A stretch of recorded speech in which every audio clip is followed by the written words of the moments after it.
Hey everyone, Firescale Audiobooks here.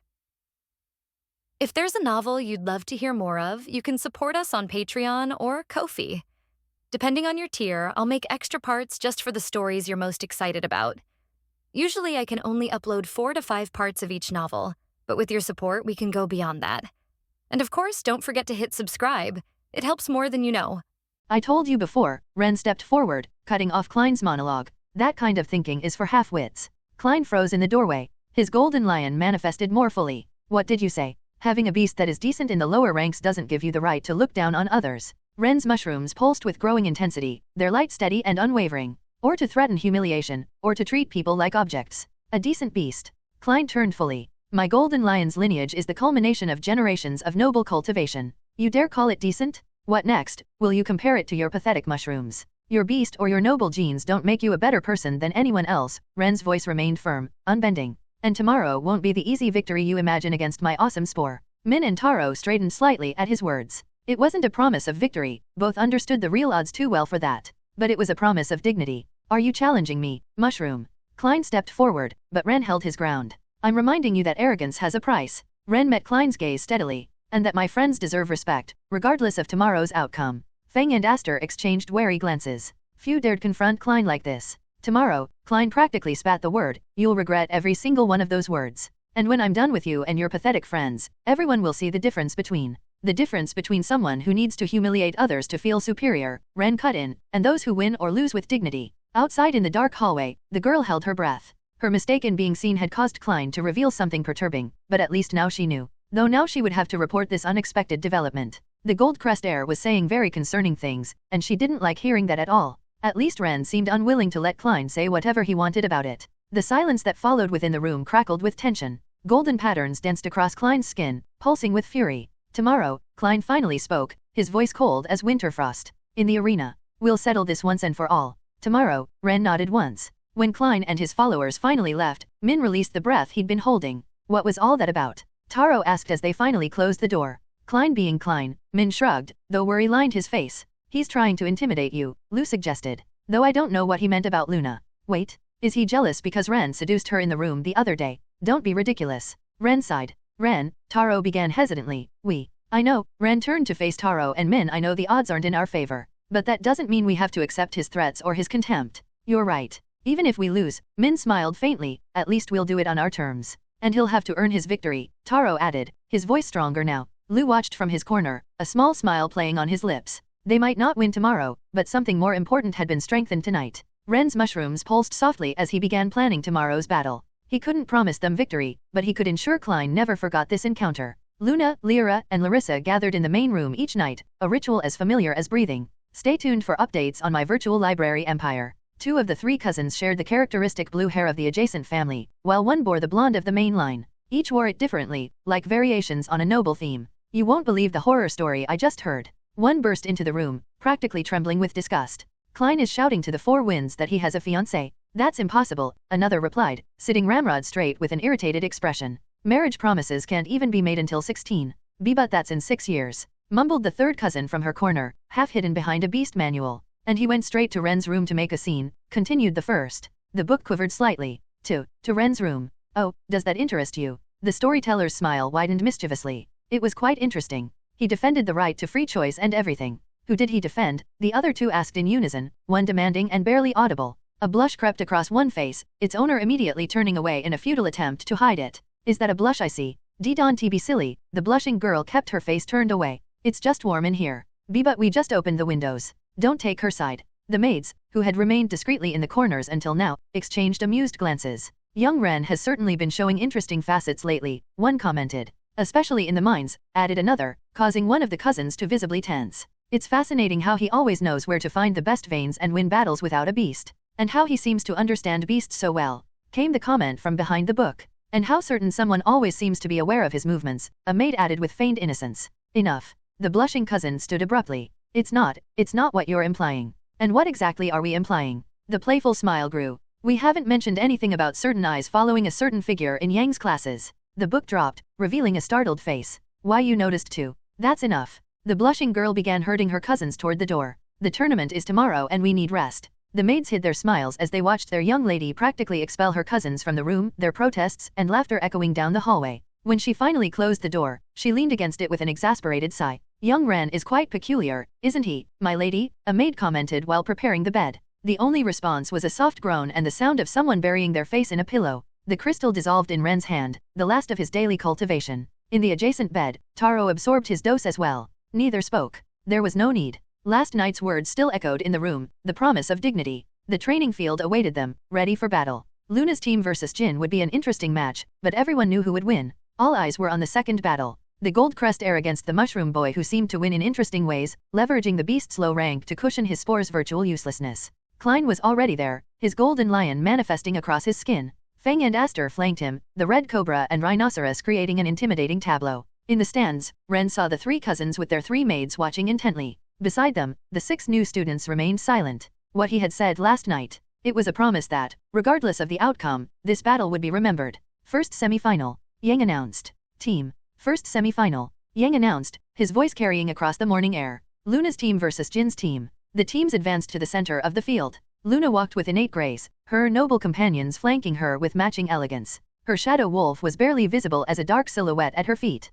Jin took center position, his tiger manifesting partially in rippling stripes across his skin as he studied his opponents. At his right, Kai let his defensive plates gleam under the sun. Cass completed their formation on the left, her eagle flickering like a living shadow above them. Begin. Mist began flowing immediately from the cloudbird, but Jin's confident smile showed he had anticipated this. The same strategy as before. Jin's voice dripped with disdain. Hiding in the mist won't work this time. Luna didn't respond, but a small smile curved her lips as her companion's cloudbird continued producing mist in great quantities. The fog rolled across the ground like a living thing. Cass? Now. Cass's eagle was already outside her body, its majestic wings spread to their full span. Each feather gleamed as it began beating the air, creating currents that started dispersing the mist. The area around Jin's team cleared, revealing the battlefield. Morning light pierced the thinning fog like golden spears. See. Jin's smile widened. Without your cover, your wolf isn't so. He stopped mid-sentence. For a moment, it had seemed their strategy would work, but where the eagle dispersed the mist, new fog flowed to fill the void. It was like watching water flow in slow motion, filling every empty space with deliberate purpose. Doesn't matter, Jin clenched his teeth. Keep trying, Cass. Kai, prepare for any attack. A cracking sound drew their attention. The turtle's roots and branches began emerging from the ground, creating barriers that serpentined between them. Don't let them separate us. Kai fully activated his plates on his fists, striking the wooden barriers. But for each branch he destroyed, 2 more took its place. A howl resonated through the growing mist. Cass, watch out. Jin shouted, but the wolf had already emerged from the shadows. Its fangs found Cass's flank with precision, drawing a cry of pain. Her eagle, responding to the primal instinct to protect its tamer, abandoned its task of dispersing the mist. It was their fatal mistake. The wolf appeared above the manifested eagle like a black lightning bolt, its fangs finding the exact point where the neck was most vulnerable. The eagle vanished in a flash of light, its form dissolving back into pure mana. Luna emerged simultaneously from Cass's shadow, a precise strike to her nape rendering her unconscious before she could even register the attack. 1 down, Luna counted softly, her voice carrying an edge of satisfaction. Cass. Jin tried to reach his fallen companion, but more wooden barriers blocked his path, the branches weaving together like prison bars. Luna and her wolf vanished back into the shadows. The mist swallowed them whole, leaving no trace of their passage. Back to back. Kai ordered, his plates blazing intensely as he positioned himself beside Jin. Their shoulders touched as they turned slowly, trying to watch every angle at once. A soft laugh echoed through the mist, seeming to come from all directions at once. The sound danced around them like autumn leaves in the wind. Coward. Jin shouted, his frustration evident in every line of his body. Come out and fight face to face. The laughter continued, mixing with the sound of wind through branches and occasional wolf howls. In the mist surrounding them, shadows began to move with deliberate purpose. Coward. Luna's voice resonated through the fog. Like you, always bullying those you think weaker. The wolf bit Jin's arm while Luna's voice distracted him. Jin tried to counterattack with a spirit punch, but hit only empty air. The beast had already melted back into the shadows. You're a narcissistic child, a boring bully, Luna continued, her voice moving around them like a dance. What makes you think you're better than others? Your wealthy family? Your beast? Shut up and fight face to face, you witch. Jin launched more spirit punches into the mist, but the wolf was too quick, appearing and vanishing between shadows like a nightmare. Kai withstood the attacks better, his defensive plates absorbing the wolf's bites. But even he began showing wounds in his less protected areas, blood slowly staining his uniform. Enough. Jin growled, his frustration reaching its limit. Spirit Tiger. His beast manifested fully outside his body, roaring as it searched for the wolf in the mist. Luna's laugh gained a sharper edge. Perfect. The wolf emerged from the shadows, this time holding nothing back. It no longer needed to worry about injuring the tamer too deeply. A manifested beast could be eliminated without permanent consequences. It would regenerate completely within a day at most. The massive wolf appeared from below and tore the tiger's throat with a brutal bite. Blood that would soon turn to mana sprayed in an arc through the mist. The tiger managed to connect a slash with its huge paw, making the wolf retreat briefly. But Luna's beast recovered quickly, returning to the shadows while the tiger's opened neck let all the mana of its form bleed away. With a flash of light, Jin's beast vanished, returning to his body. No. Jin tried to manifest it again, but it would be impossible for today, and the wolf was already upon him. 2 down, Luna counted again as Jin fell unconscious. The wolf continued its assault against Kai, though the damage it had received was beginning to take its toll. Its movements had slowed slightly, black blood dripping from where the tiger's claws had found their mark. Kai saw his opportunity. The wolf had become slower after the tiger's slash. Activating his enhanced speed, he launched himself toward the wolf that had just missed an attack against his armor. It was his final mistake. Luna emerged from his shadow, her strike finding exactly the same point Ren had exploited in their individual battle. Kai's eyes widened in surprise before he collapsed. 3 down, Luna finished counting, satisfaction evident in her tone. Victory for Luna's team, Yang announced as the mist began to dissipate like morning fog burning away under the sun. The wolf walked back to its tamer's side, showing some signs of the encounter with the tiger in its gate, but retreated to Luna's shadow to rest. The noble girls accompanying her maintained their neutral expressions, as if the outcome had been inevitable from the start. Luna observed her fallen opponents as medical auxiliaries approached to tend to them. Next time, she murmured, though only her wolf heard, think twice before calling someone a coward witch. Read latest chapters at my virtual library Empire. The mist finished dispersing, revealing the battlefield in its entirety. Klein followed Luna with his gaze as she and her group returned to the stands, his eyes blazing with an intensity that made several people look away. The medical auxiliaries carried away Jin's team. Their injuries weren't severe, some healing energy would mend them, but taking them to the infirmary beds was more convenient to give them time to recover their dignity as well as their health. Second semi-final. Yang's voice resonated across the field once more. Klein's team versus Ren's team. Last semi-final. Yang's voice resonated across the field. Klein's team versus Ren's team. Lynn watched Ren prepare to descend to the arena, her hands tightening. Her student had progressed enormously in recent months, but this battle, still she couldn't bring herself to suggest surrender, yet the thought of a crushing defeat affecting his motivation made her chest tighten with worry. Taro and Min flanked Ren as they advanced onto the field. Their expressions showed determination despite the overwhelming odds they faced. The morning sun cast long shadows behind them, like omens of the challenge ahead. What Ren had said last night. It was a promise that, regardless of the outcome, this battle would be remembered. And he intended to go by those words. Klein stepped forward before Yang could begin the match. His golden lion manifested fully, creating a spectacle of light that drew gasps from the spectators. The beast's mane rippled with power, each strand seeming to capture and amplify the morning sun. Listen, everyone, his voice carried across the field. What you're about to witness is not just a battle. This is a demonstration of the natural difference between nobility and those who don't know their place.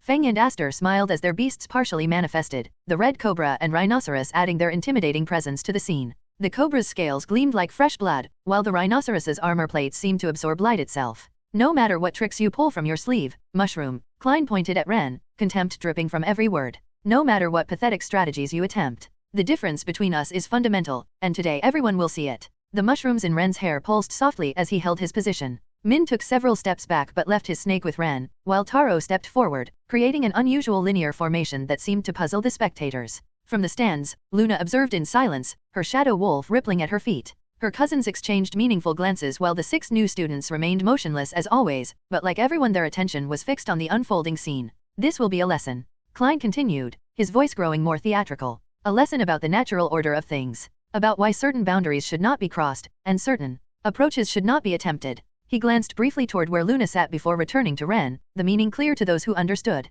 Yang studied both teams before raising his hand, but Ren's team seemed uninterested neither to answer nor even listen. Instead, they stared intensely at Yang himself, as if expecting something. Do they want him to defend them? Well, yeah, the speech was getting. After this battle, Klein continued, cutting Yang's thought, everyone will see the difference between a true noble and begin. Yang dropped his hand, starting the battle if only to silence Klein. The golden lion's roar shook the air as the battle for pride, and something more, began. Experience tales with my virtual library Empire. Their positions seemed strange to observers, Taro and Ren at the front, with Min slightly behind. To the spectators, it looked like suicide. Poor things, someone murmured in the stands. They don't even know how to position themselves properly. The lion's roar will paralyze them the moment it starts, another added. It'll be a massacre. Klein observed the formation with undisguised contempt. Were they really so stupid as to separate? Should he simply take a nap while letting his lion's power do the work? This would be even easier than he'd thought. The golden lion roared instantly, waves of spiritual power crossing the field like visible ripples in the air.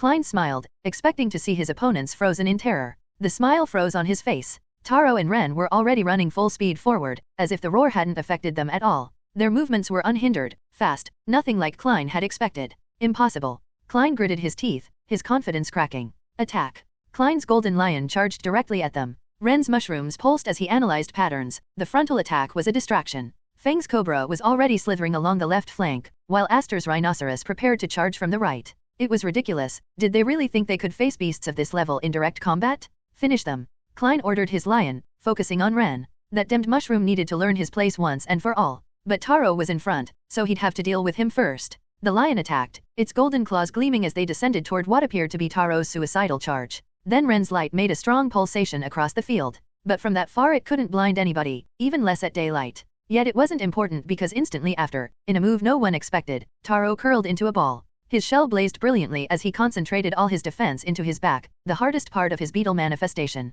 Months of cultivation had made that shell a bit stronger too. The lion impacted against the carapace with devastating force, but Taro held firm. The sound of the collision echoed across the field. What? Klein began, but then he saw it. Ren, who had been running behind Taro, used the shell as a springboard as Taro also pushed him up.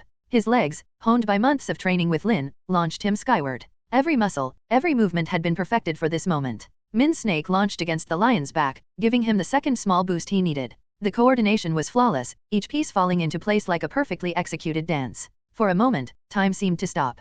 Klein saw Ren suspended above him, the mushrooms in his hair gleaming under the sun. In that frozen instant, their eyes met, one filled with shock as he tried too late to put up his guard, the other with furious determination. It can't be, Klein thought. He's just a commoner with a useless beast. Ren's fist, charged with months of training with Lynn and his small but meaningful buff, connected directly with Klein's jaw. The impact carried the weight of every slight, every insult, every moment of condescension. The gold crest heir fell backward, his eyes wide with disbelief as his golden lion roared in impotent fury. The sound of his body hitting the ground seemed to echo across the suddenly silent field. In the stands, no one breathed. Even the wind seemed to pause. The mushroom boy had just knocked down the gold crest heir with a single punch. Luna's lips curved in a small, satisfied smile. The battlefield was controlled chaos. Spectators remained slack-jawed, still processing the shocking initial blow they'd just witnessed when the true battle exploded into life. Min's snake had coiled skillfully around the golden lion, using its flexibility to keep the powerful beast occupied. Taro was doing the impossible, containing Aster's rhinoceros. His shell, though already showing cracks from the lion's impact, continued to hold. Each blow resonated through the field like thunder, yet he refused to yield. Across the field, Min dodged and weaved, keeping ahead of Feng's cobra, buying precious seconds. Klein lay on the ground, his vision blurred from the impact. The metallic taste in his mouth only fueled his fury at the humiliation of being knocked down before everyone. But before he could fully recover, he saw Ren launching himself forward to finish the job. No, damned commoner, rage cleared his mind like lightning. I won't lose to a damned commoner. Return. Klein's cry echoed across the field. The golden lion transformed into a sphere of pure energy, breaking free from the snake and returning to its tamer's body. Beast power coursed through him, clearing the confusion from the blow and allowing Klein to block Ren's next attack with renewed strength. Ren's movements were precise, each strike and step showcasing Lynn's brutal training. Klein found himself shocked to be on the defensive while still grounded. The cursed mushroom really knew how to fight. But Klein was no novice either. His beast's power enhanced his reflexes, letting him block the strike aimed for his chin. His training in the Gold Crest mansion emerged as he blocked and counterattacked. He wouldn't underestimate this opponent again. Ren's movements were a revelation to all present. With a technique Lynn had made him practice dozens of times, he caught Klein's arm in a lock, forcing his guard to open. Enjoy new adventures from my virtual library empire. The second punch connected, drawing a grunt of pain from Klein. Klein. Aster launched himself toward them, his kick catching Ren's side. The impact forced him to release his hold on Klein, sending him stumbling back. You'll pay for this. Klein rose, wiping blood from his lip as his eyes blazed with murderous fury.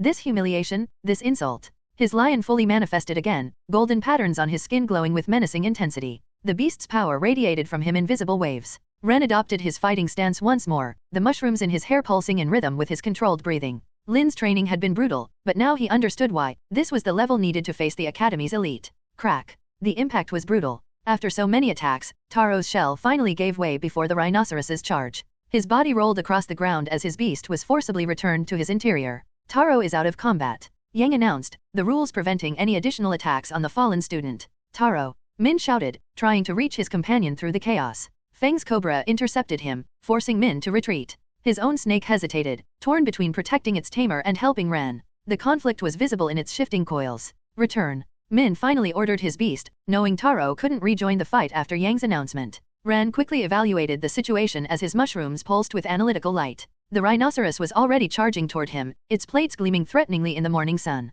3 against 1, Klein spat blood while smiling as Fang joined them. Where's your wit now, mushroom? Ren didn't respond. His eyes moved constantly, evaluating angles and distances as Lynn had taught him. Against multiple opponents, every second of analysis was crucial. Each movement had to count. Aster attacked first, relying on their numerical superiority. Ren dodged the initial strike and responded with an elbow that connected with his opponent's solar plexus, forcing him back with a grunt. Klein tried to exploit the opening, but Ren had anticipated the move. Pivoting on his axis, his kick found Klein's side before he could complete his attack. But Fang managed to kick Ren's back. Damn you! Klein roared. Hold him. The rhinoceros finally arrived and charged, forcing Ren to leap aside. But it was exactly what they'd expected. Aster was already there, his arms closing around Ren in a lock. The trap had sprung perfectly. Ren! Min shouted, watching his companion struggle desperately. He tried to reach him but now he had to get past Fang. Min's snake managed to coil around the cobra, but Fang himself still blocked the path. Min's limited combat abilities prevented him from breaking through, each attempt rebuffed with brutal efficiency. Ren flexed his body, employing one of the most difficult techniques Lynn had taught him. His elbow found a pressure point in Aster's grip, loosening it just enough to free one arm. Klein approached, transforming his hand with his lion's power. Ren blocked the first strike to his face, then the second. The third grazed his cheek, but he maintained his defense despite the overwhelming difference in strength. Why don't you surrender? Klein growled while preparing another blow with his massive lion claw. Ren smiled despite the situation, blood staining his teeth. I can still do this. His leg rose in an impossible arc, connecting with Klein's jaw for the third time in the battle. The gold crest heir staggered back, spitting fury and blood. But that moment of triumph proved costly. The rhinoceros finally returned to Aster, its plates reinforced in his fists as he struck Ren's side. The impact was devastating. Though Ren responded with a strike of his own, there was no way to damage that defense with mere fists. Klein recovered, fury burning in his eyes as even his fangs transformed. He unleashed his lion's roar, trying to paralyze Ren with fear. But just like before, the roar seemed to have no effect on the mushroom tamer. Hold him tight. Klein ordered, preparing to strike. Min watched everything as if in slow motion. His snake distracted the cobra, but Fang continued blocking his path. Each second that passed was another moment he couldn't help Ren, couldn't reach his friend. Ren, he shouted, throwing himself against Fang in a desperate attempt to break through. Klein's first punch connected with Ren's stomach, driving the air from his lungs. The second crashed into his side. The third struck his face, making him spit blood. The fourth would have downed him if Aster wasn't holding him upright. This one is for daring to strike me. Klein prepared the final blow, his lion's power concentrating in his fist like golden fire. Ren, he shouted, throwing himself against Fang in a desperate attempt to break through. Klein's first punch connected with Ren's stomach, driving the air from his lungs. The second crashed into his side. The third struck his face, making him spit blood. The fourth would have downed him if Aster wasn't holding him upright. This one is for daring to strike me. Klein prepared the final blow, his lion's power concentrating in his fist like golden fire. Even then, held and beaten, Ren refused to surrender. His mushrooms pulsed one last time as he gathered his remaining strength, their light steady despite his battered state. And this, he managed between ragged breaths, blood staining his teeth, is for underestimating me. His final kick connected with Klein's knee, making him stumble, curse in pain and fail the hit. But the price was steep when the lion kid recovered. The fifth blow finally connected with Ren's face, Klein's enormous golden lion hand sending his head snapping back. This time, consciousness fled from him like morning mist before the sun. Ren. Min fell to his knees watching his companion collapse. His snake, sensing his anguish, released the cobra and coiled protectively around him. Victory for Klein's team, Yang announced as he saw Min surrendered, medical auxiliaries rushing onto the field. The battle had ended. The result was expected. But no one who witnessed the match would forget how the Mushroom Boy faced the Academy's elite and, though he lost, did it on his own terms. Silence hung heavy over the field while the auxiliaries tended to Ren and Taro. Min remained on his knees, his snake wrapped around him in an attempt at comfort. Klein spat blood while wiping his split lip, shoving away the auxiliary trying to heal him. His victory felt different from what he'd imagined. The humiliation of being knocked down, of needing help to defeat a mere commoner with a spore. He knocked Klein down, someone murmured in the stands, breaking the silence. Incredible, another whispered. Would he have been knocked out in the end if Aster hadn't helped him in time? And the lion's roar, it didn't work on Ren. How? Lynn watched from her position as they loaded her student onto a stretcher. Her hands, which had been clenched throughout the battle, finally relaxed. The marks of her nails remained in her palms, crescents of worry etched in flesh. The three cousins remained silent, though one gripped the edge of her seat so hard her fingers had gone white. Each impact on Ren had made her flinch imperceptibly. My lady, a maid whispered. Should we? A subtle gesture silenced her, though concern remained evident in the maid's eyes. In the higher stands, the 6 new students exchanged meaningful glances. Klein couldn't stop staring at where Ren had fallen. 5 direct hits. He had needed 5 direct hits, plus his companions' help and 2 of their beasts, to defeat someone that was supposedly the weakest in the academy. Lord Klein, one of his followers, approached. That was an impressive victo. Shut up, Klein cut off the attempt at flattery. His lion dimmed briefly, its golden patterns dulled by exhaustion and something that might have been shame. Min couldn't stop following Ren's stretcher with his eyes, his snake mirroring his worried movements. Easy, an auxiliary restrained him gently. Your friend will be fine. He just needs rest. You don't understand. Min smiled weakly, tears gathering in his eyes. That's not why I want to go. I want to be there when he wakes up, to tell him that was the most incredible battle I've been in and that he defended our honor like he promised. Yang found Lynn watching as the auxiliaries carried Ren to the infirmary. She maintained her stoic expression, but he knew her well enough to see the worry swimming in her eyes. Did you really expect him to win? He asked softly, taking his place beside her. Lynn shook her head while sighing. The difference in beasts was too great, she responded after a moment. Ren is clever, reckless even, but there are barriers not easily overcome with just. Don't see yourself there. Yang smiled slightly. Your crane isn't considered a good beast for its rank either, yet the other day you were crucial to the director's victory. Lynn recalled the battle against the mercenary, how her kick had created the necessary opening. The memory brought a ghost of pride to her face. Everyone's contributions matter, Yang continued. Ren didn't win, true, but he gave a performance worth remembering. Like you, he refused to accept the limitations others tried to impose. Enjoy exclusive content from my virtual library empire. A small smile formed on Lynn's lips as she watched her student being transported. Even unconscious, there was something in his expression that suggested satisfaction. You're right, she admitted. Ren is worth more than just his fighting ability. His way of analyzing situations, his persistence. If he had any other beast, Yang nodded, he probably would have won today. Even with a common combat beast, his tactical ability. He stopped seeing Lynn shake her head, her eyes fixed on the stretcher where Ren rested with a slight smile on his face. You know, I have the feeling that even if he could, Ren wouldn't want another beast as his first, Lynn said softly. During training, even the hardest sessions, I've never seen him sad or frustrated about his spore. She paused, searching for the right words in the afternoon light. He always seems grateful. Yang observed Lynn, noting how her expression softened when speaking of Ren. The usually stern combat master had found something special in this unusual student. The stretcher disappeared down the hallway. The last students began dispersing, still commenting on the surprising battle that may become an academy legend. Then I'm sure he'll find his place, Yang assured. Like you found yours. Sometimes someone's true worth isn't in winning every battle. Lynn nodded, remembering her own struggles to be accepted as a combat master with a bronze crane as her beast. Light filtered through the infirmary windows when Ren opened his eyes. The mushrooms in his hair pulsed weakly as his vision cleared. In the adjacent bed, Taro slept deeply, his eyes occasionally moving beneath his lids as if responding to some dream. He removed the small bread balls from his ears. Min, who had been looking out the window, turned at the sound of movement. His hands twisted nervously as he approached the bed, his snake coiled anxiously around his shoulders. Ren, His fingers played with the edge of his shirt. If I had gotten there sooner. And steal all my fun. Ren tried to sit up, wincing as he still felt some of the blows. I was the one who wasted the opportunity. If I had knocked Klein out when I had the chance, we would have had that 3-on-2 we planned. He leaned back against the pillows, a small smile forming on his bruised lips. Though that first hit Klein's face when he went down, no one's going to forget that anytime soon. Min laughed softly, letting his shoulders relax a bit. Especially after all that speech about crushing victories and great differences. Exactly, Ren nodded. And in the final battle of the semester, his mushrooms pulsed stronger, their light carrying a promise, we'll have our rematch. Ren leaned back against the pillows, a small smile tugging at his bruised lips. Though that first hit Klein's face when he went down, no one's going to forget that anytime soon. Min laughed softly, letting his shoulders relax. Especially after all that speech about crushing victories and great differences. Exactly, Ren nodded. And in the final battle of the semester, his mushrooms pulsed stronger, their light carrying a promise, we'll have our rematch. You're right, and it was pretty satisfying seeing his expression at the end. Min sat down, his fingers finally releasing their anxious grip on his tunic. Ren, do you think you could? He stopped, biting his lips. Yes. Could you teach me the correct cultivation for my snake? The words tumbled out in a rush. I know I should have accepted the offer before. I'm sorry, it's just that. Just bring me a fruit drink as an apology, Ren interrupted with a smile. I'm quite thirsty. Min blinked in surprise before breaking into a grin. I'll be right back. When his footsteps faded down the hallway, Ren's smile faltered. His mushrooms pulsed while his hand clenched into a fist beneath the sheets.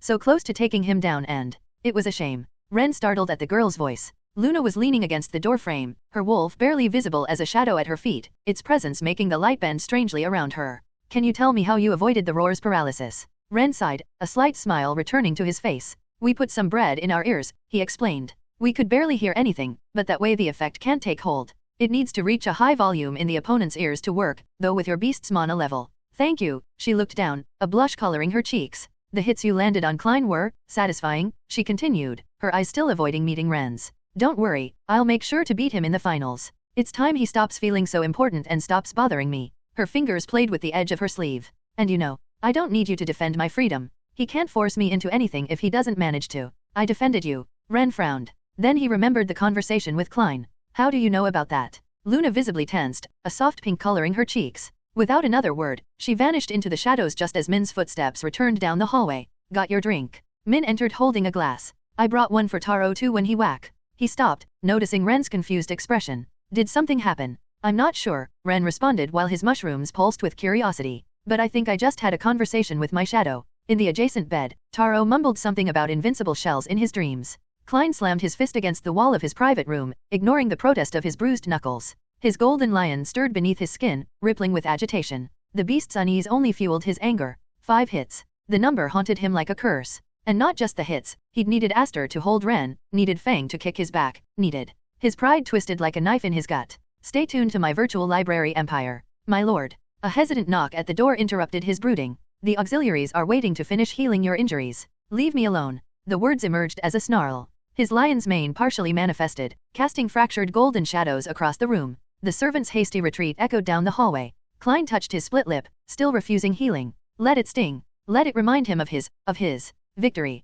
He'd won. So why did it feel like ashes in his mouth? That first punch replayed endlessly in his mind. The moment he'd looked up to see the mushroom boy suspended above him, those cursed glowing fungi casting light across his determined face. The impact that had sent him sprawling in front of everyone. In front of Luna, his future wife. His fingers clenched into fists again, nails biting into palms. 110 days of cultivation. That's how far the commoner had progressed, far more than should have been possible with such a weak beast. His own lion grew stronger every day. By the time of the final exam, he'd have completed his family's special 166-day method, reaching bronze rank 1. It should be enough. It had to be enough. You were supposed to be nothing, he muttered, pacing the room like a caged animal. A joke. A rotting boy with the weakest beast in history. So how? The question gnawed at him like poison. If someone with a mere spore could land such a blow, what chance did he truly have against Luna's shadow wolf? His father's words echoed, the Goldcrest name must be elevated. The Starweavers. Luna's power will be ours, one way or another. Klein had been so certain. The arranged marriage would be simple, demonstrate overwhelming strength, prove himself worthy of first place and claim what was promised.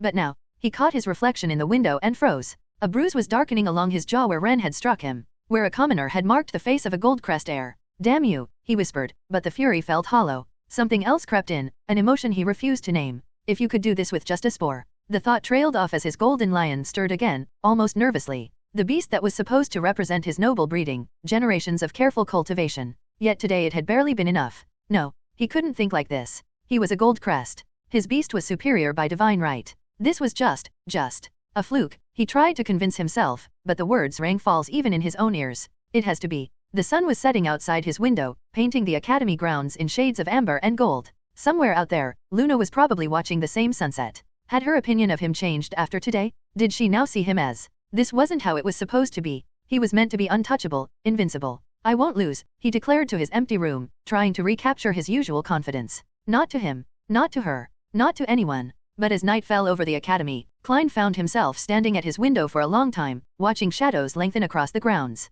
And for the first time in his life, deep in his core where even his lion's light couldn't reach, a seed of doubt had taken root. Luna slammed her bedroom door harder than necessary, startling Mayo and Matilda who were preparing her bed for the night. Her shadow wolf slid like liquid ink into her shadow to rest. Is everything all right, my lady? Matilda asked, noting the subtle blush coloring Luna's cheeks. Of course it is, Luna strode to her vanity, deliberately avoiding to see her face in the mirror. I'm just thinking about tomorrow's strategy. We need to make sure we crush Klein once and for all. Mayo exchanged a knowing look with Matilda while folding the sheets, their practiced movements betraying years of service even at their young age. Oh, is that all it is? Mayo smiled mischievously. Nothing to do with a certain boy with an adorable face who... Mayo. Luna spun around, her blush deepening. I've told you it's not like that. If I find baby faces cute, it's purely an aesthetic appreciation. Of course, my lady, Mayo's smile widened. Totally aesthetic. Like when you stared during training or when... One more word, Luna narrowed her eyes, shadows stirring around her feet, and I'll send you to serve Lyra and Larissa.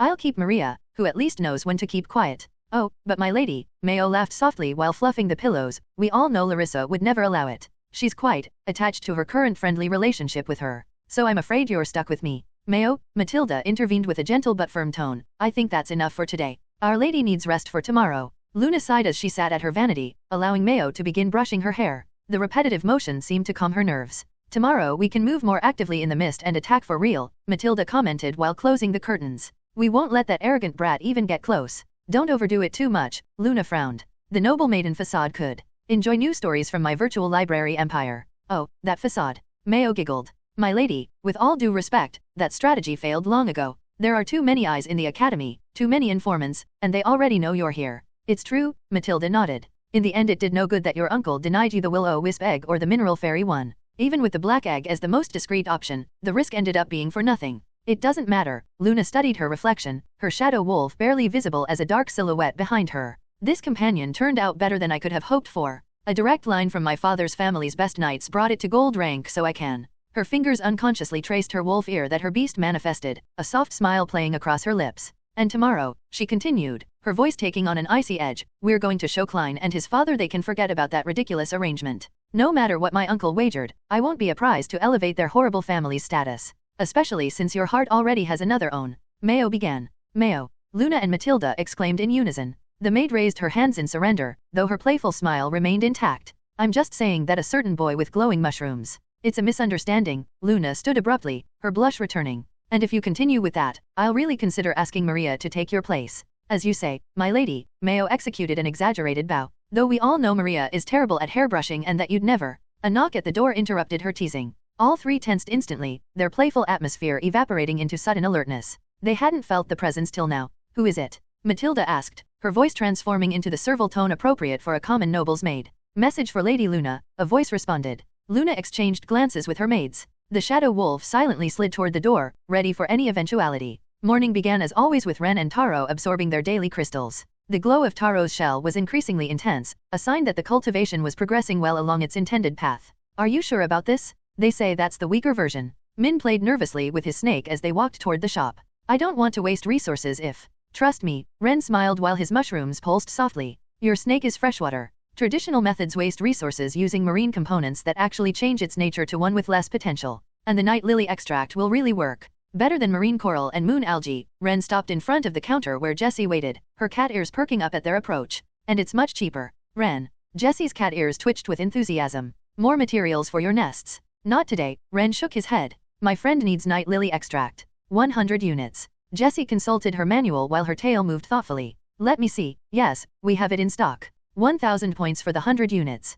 Min nearly choked. Only 1,000? But marine coral costs 5 times more, Ren completed. That's why few use the lily extract. Many assume more expensive ingredients are better. While Jessie prepared the order, Min took out his crystals. He had quite a few after months of mining, though most were small. You should deposit some. Your trunk is full too, Ren suggested. The bank can. Don't even mention it, Min shuddered. I don't want to see Theodore's look when he compares my tiny deposits to your plate investments. The plates are from the prince, Ren and Taro responded in unison, causing Min to roll his eyes. Back in the room, they found Lou sitting on his bed, his night bat fluttering above his head, casting dancing shadows on the walls. Finally decided to risk it all, he asked, seeing the materials. Yes, Min spread his crystals on the table. Though I still need the elemental control rune. Those are expensive, Lou whistled. Like 15,000 points. I have time, Min shrugged. 100 days to get it. For now. Ren was already examining the crystals one by one, his mushrooms pulsing as he analyzed each piece with precision. Not this one, he discarded one. Too small. This one, yes, the mana quantity is perfect. How can you? Lou began to ask, but stopped himself. After so many times he'd learned not to question Ren's knowledge about beasts. After half an hour of meticulous selection, Ren had separated the 100 best crystals, each one gleaming with promise. Ready? He asked Min, who held the first crystal nervously in his trembling hands. After half an hour of meticulous selection, Ren had separated the 100 best crystals, each one gleaming with promise. Ready? He asked Min, who held the first crystal nervously in his trembling hands. What if it doesn't work? His snake coiled more tightly around him, scales shifting with anxiety. What if the extract isn't enough? It will work. Ren placed a drop of extract on the crystal, which immediately began to glow with a more intense bluish tone, like sunlight through deep water. Your snake is freshwater. It needs the essence of plants that grow in its natural habitat, not marine components that would only contaminate its energy. How many times do I need to tell you that? Min swallowed hard while Ren helped him sit in a comfortable position, adjusting his posture with practiced movements thanks to the experience he got with Taro. Breathe deeply and manifest your snake in your body, Ren instructed as Min held the overcharged crystal. When the pain starts, keep the energy flowing toward your center. Don't let it stagnate in your extremities. Why does it have to hurt so mew? Arg. Min clenched his teeth as the crystal's energy flooded his system. His scales blazed with unnatural intensity. Because we're using the maximum concentration your body can handle, Ren watched attentively, his mushrooms pulsing while analyzing the energy flow. Maintain control. Guide the energy like a river, don't let it overflow. A very hot river, Min growled, sweat beading on his forehead. That's boiling my insides. Oh, come on. Lu smiled from his bed, his night bat casting flickering shadows from the ceiling. It can't be worse than when you tried to eat that extra spicy curry. Shut up, Min gasped between breaths. Focus, Ren corrected Min's posture with gentle but firm hands. The energy is accumulating in your left shoulder. Make it flow. Everyone's falling to the dark side, Lu sighed dramatically. First Taro with his impossible evolution, now you suffering the same with the pain method. What's next? Will you tell me mushrooms are the future? Mushrooms are the future, Ren and Taro responded in unison, just before Min let out another grunt of pain. Traitors, Lu shook his head, though his smile betrayed his amusement. You've been corrupted by the Lord of Mushrooms. I can't. Min started trembling, his scales taking on an alarming blue tinge. It's too much. Read latest chapters at my virtual library empire. Yes, you can. Ren held his shoulder firmly and helped him circulate his mana slightly. Your snake is processing the energy well. You feel this flow? You just need to hold on a little longer. The minutes crawled by while Min struggled to contain and direct the torrent of power coursing through him. Each second felt like an eternity until finally, the last trace of energy was absorbed. He collapsed backward, panting heavily. That was. He breathed heavily, his scales slowly returning to their normal color. Horrible. But effective, Ren smiled, pointing to the new markings on Min's skin that shimmered like sunlight on water. Your snake is responding better than expected. Great, Min stretched out on his bed, every muscle aching. Only 99 more torture sessions to go. How the hell do you handle 10 times this amount? The first rays of dawn were filtering through the window when Klein heard knocking at his door. He had barely slept a few hours, his mind churning with worries that refused to let him rest. Didn't I tell you not to disturb me? He growled from his bed, his fangs partially manifesting in response to his irritation. Lord Klein, I'm very sorry, but... The servant's voice sounded unusually nervous. The door opened before the servant could finish his apology. Klein sat up furiously, ready to unleash his accumulated frustration, but the words died in his throat.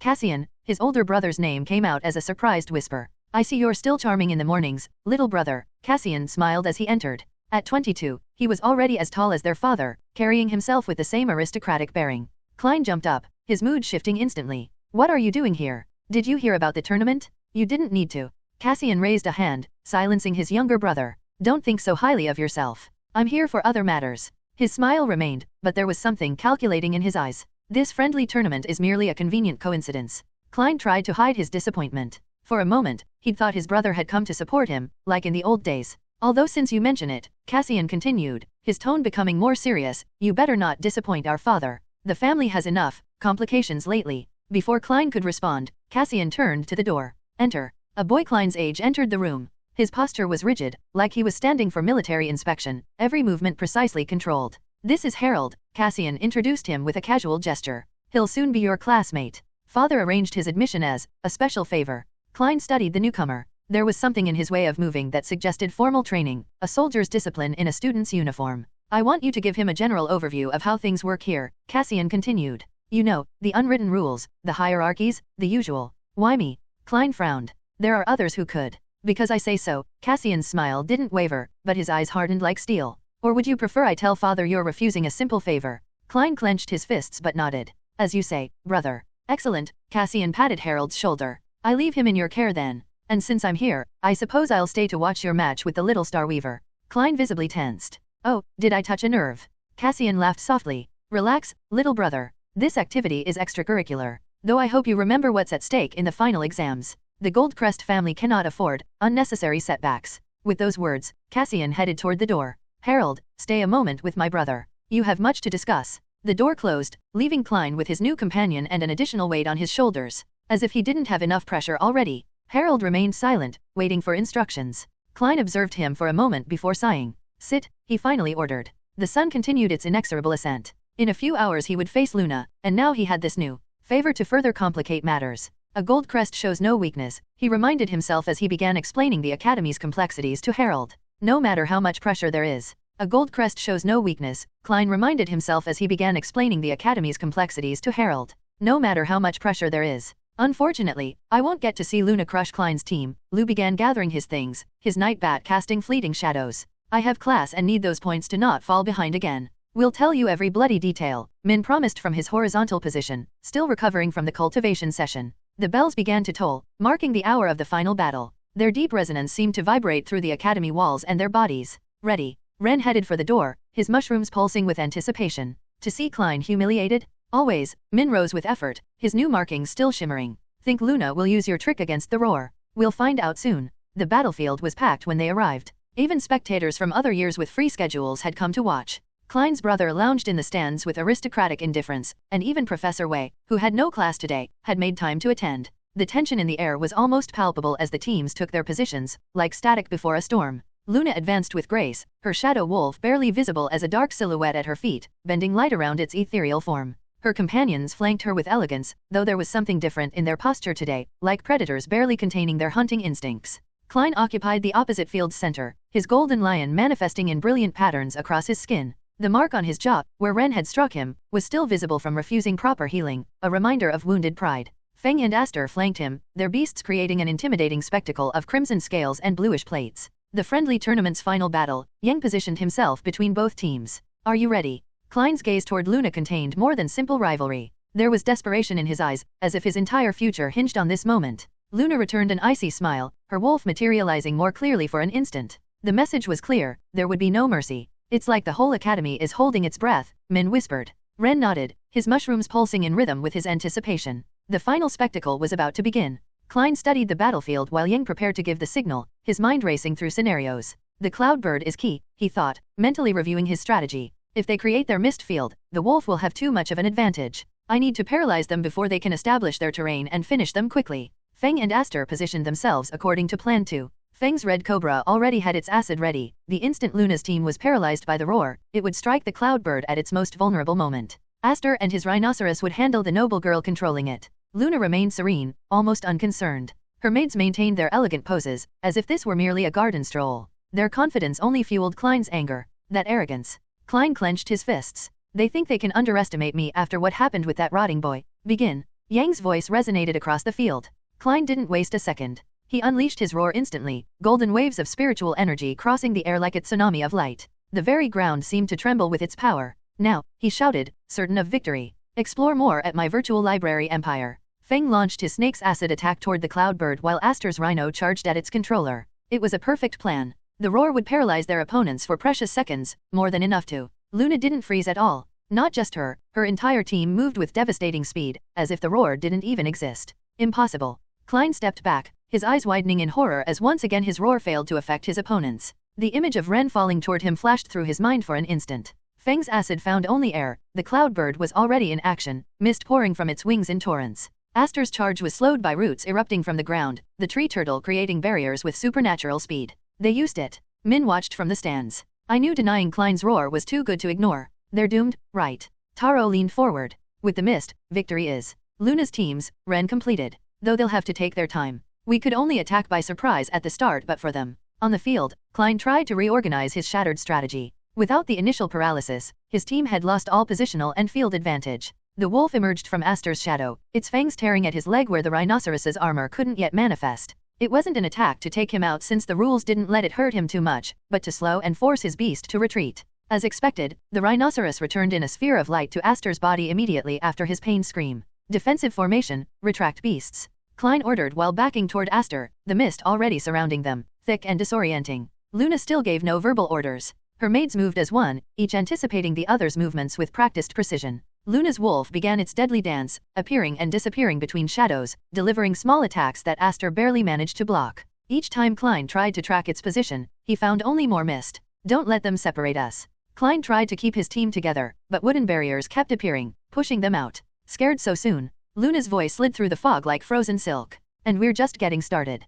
Klein tried to track the sound's origin, but her voice seemed to come from everywhere and nowhere at once. The voice isn't the problem, Feng muttered, his cobra moving nervously. It's that we can't. You know what they told me, Klein. Luna interrupted, her tone carrying childish disgust with a razor's edge. That you've been going around talking about engagements and false promises. I don't even like you. Klein visibly tensed. Feng and Aster exchanged confused looks. The words struck harder than any physical attack, not because of Luna, but because of what they meant for the future hanging over his head. You know what they told me, Klein. Luna interrupted, her tone carrying childish disgust with an icy edge that you've been going around talking about engagements and false promises. I don't even like you. Klein visibly tensed. Feng and Aster exchanged confused looks. The word struck harder than any physical attack, not because of Luna, but because of what they meant for the future hanging over his head. His grandfather had been clear, without this engagement, their family's position would weaken. His father counted on him, his mother had arranged so many social gatherings to prepare him. In the stands, Cassian's gaze sharpened, his attention suddenly focused like a predator sensing weakness.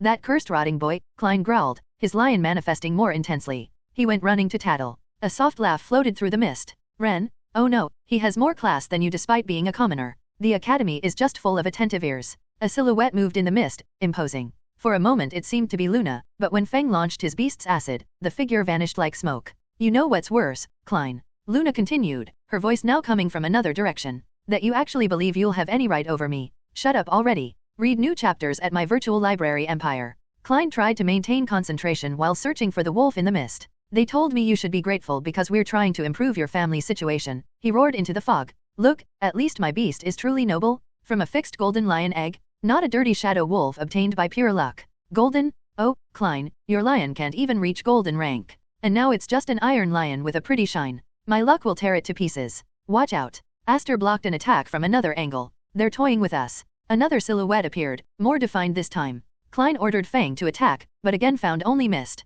The wolf then emerged from another point, its fangs grazing Feng's leg before vanishing again. Ren watched the mana silhouettes clearly moving in the haze while listening to Klein's comment. You know, he remarked to Min and Taro, it's funny how everyone calls it a golden lion when it barely shines yellow. A normal golden tiger of his same iron rank would be physically more powerful. Jin's is weaker in physical enhancement only because it's a spiritual one. The golden, no, yellow beast lunged toward where it thought it saw the wolf. Its claws cut only missed yet again. You know what's the difference between you and me, Klein? Luna's voice came from everywhere and nowhere. I fight for my freedom. No, Klein thought desperately. It can't end like this. The promise to my father, the agreement. The figure in the mist, now clearly visible as the noble girl with the turtle, emerged with a powerful kick trying to knock Feng down just as the wolf attacked from the opposite side. Aster barely managed to block both attacks, but the effort forced him back. Enough games. Klein ordered his beast to attack the girl who had revealed herself. There it is, Luna murmured, her voice now laden with satisfaction. The moment desperation makes you commit mistakes. The wolf emerged like black lightning, its fangs heading directly for the lion's flank.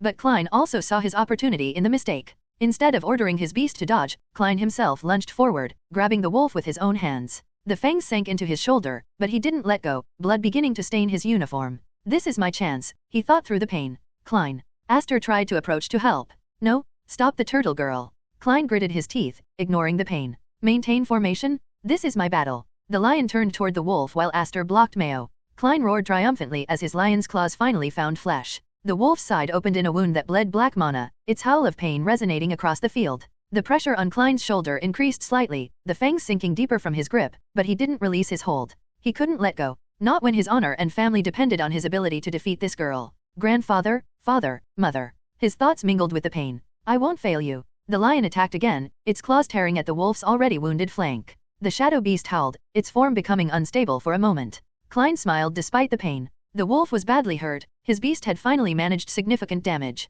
If he could hit it once more, prevent it from vanishing into the shadows by interrupting its mana flow, the lion roared triumphantly as its claws rose for a third time. Finally, the lion would finish it. Or so he thought. You really are an idiot. Luna's voice had lost all mocking tone. A strange sound cut through the air. Leave my Poochie alone, Luna whispered, her voice coming from very close now. Klein realized his mistake too late. The wolf had vanished like ink in water, leaving Klein holding Luna herself. His brain froze. Suddenly he had the girl who was supposedly going to be his future fiancée in his arms, her perfume reaching his nose. The lion halted its attack as much as it could, only grazing the girl's back, since the rules prohibited deep damage to tamers. Luna's eyes flashed dangerously as she endured the pain. You'll never touch me again. Her knee rose with the extra force of her buff, finding a target that made every man in the audience capable of seeing mana wins in sympathy. Klein doubled over, his grip loosening as an entirely new pain replaced his shoulders one easily. His lion roared in confusion, torn between the rules prohibiting attacks on tamers and the instinct to protect its own. That moment of hesitation was all the wolf needed.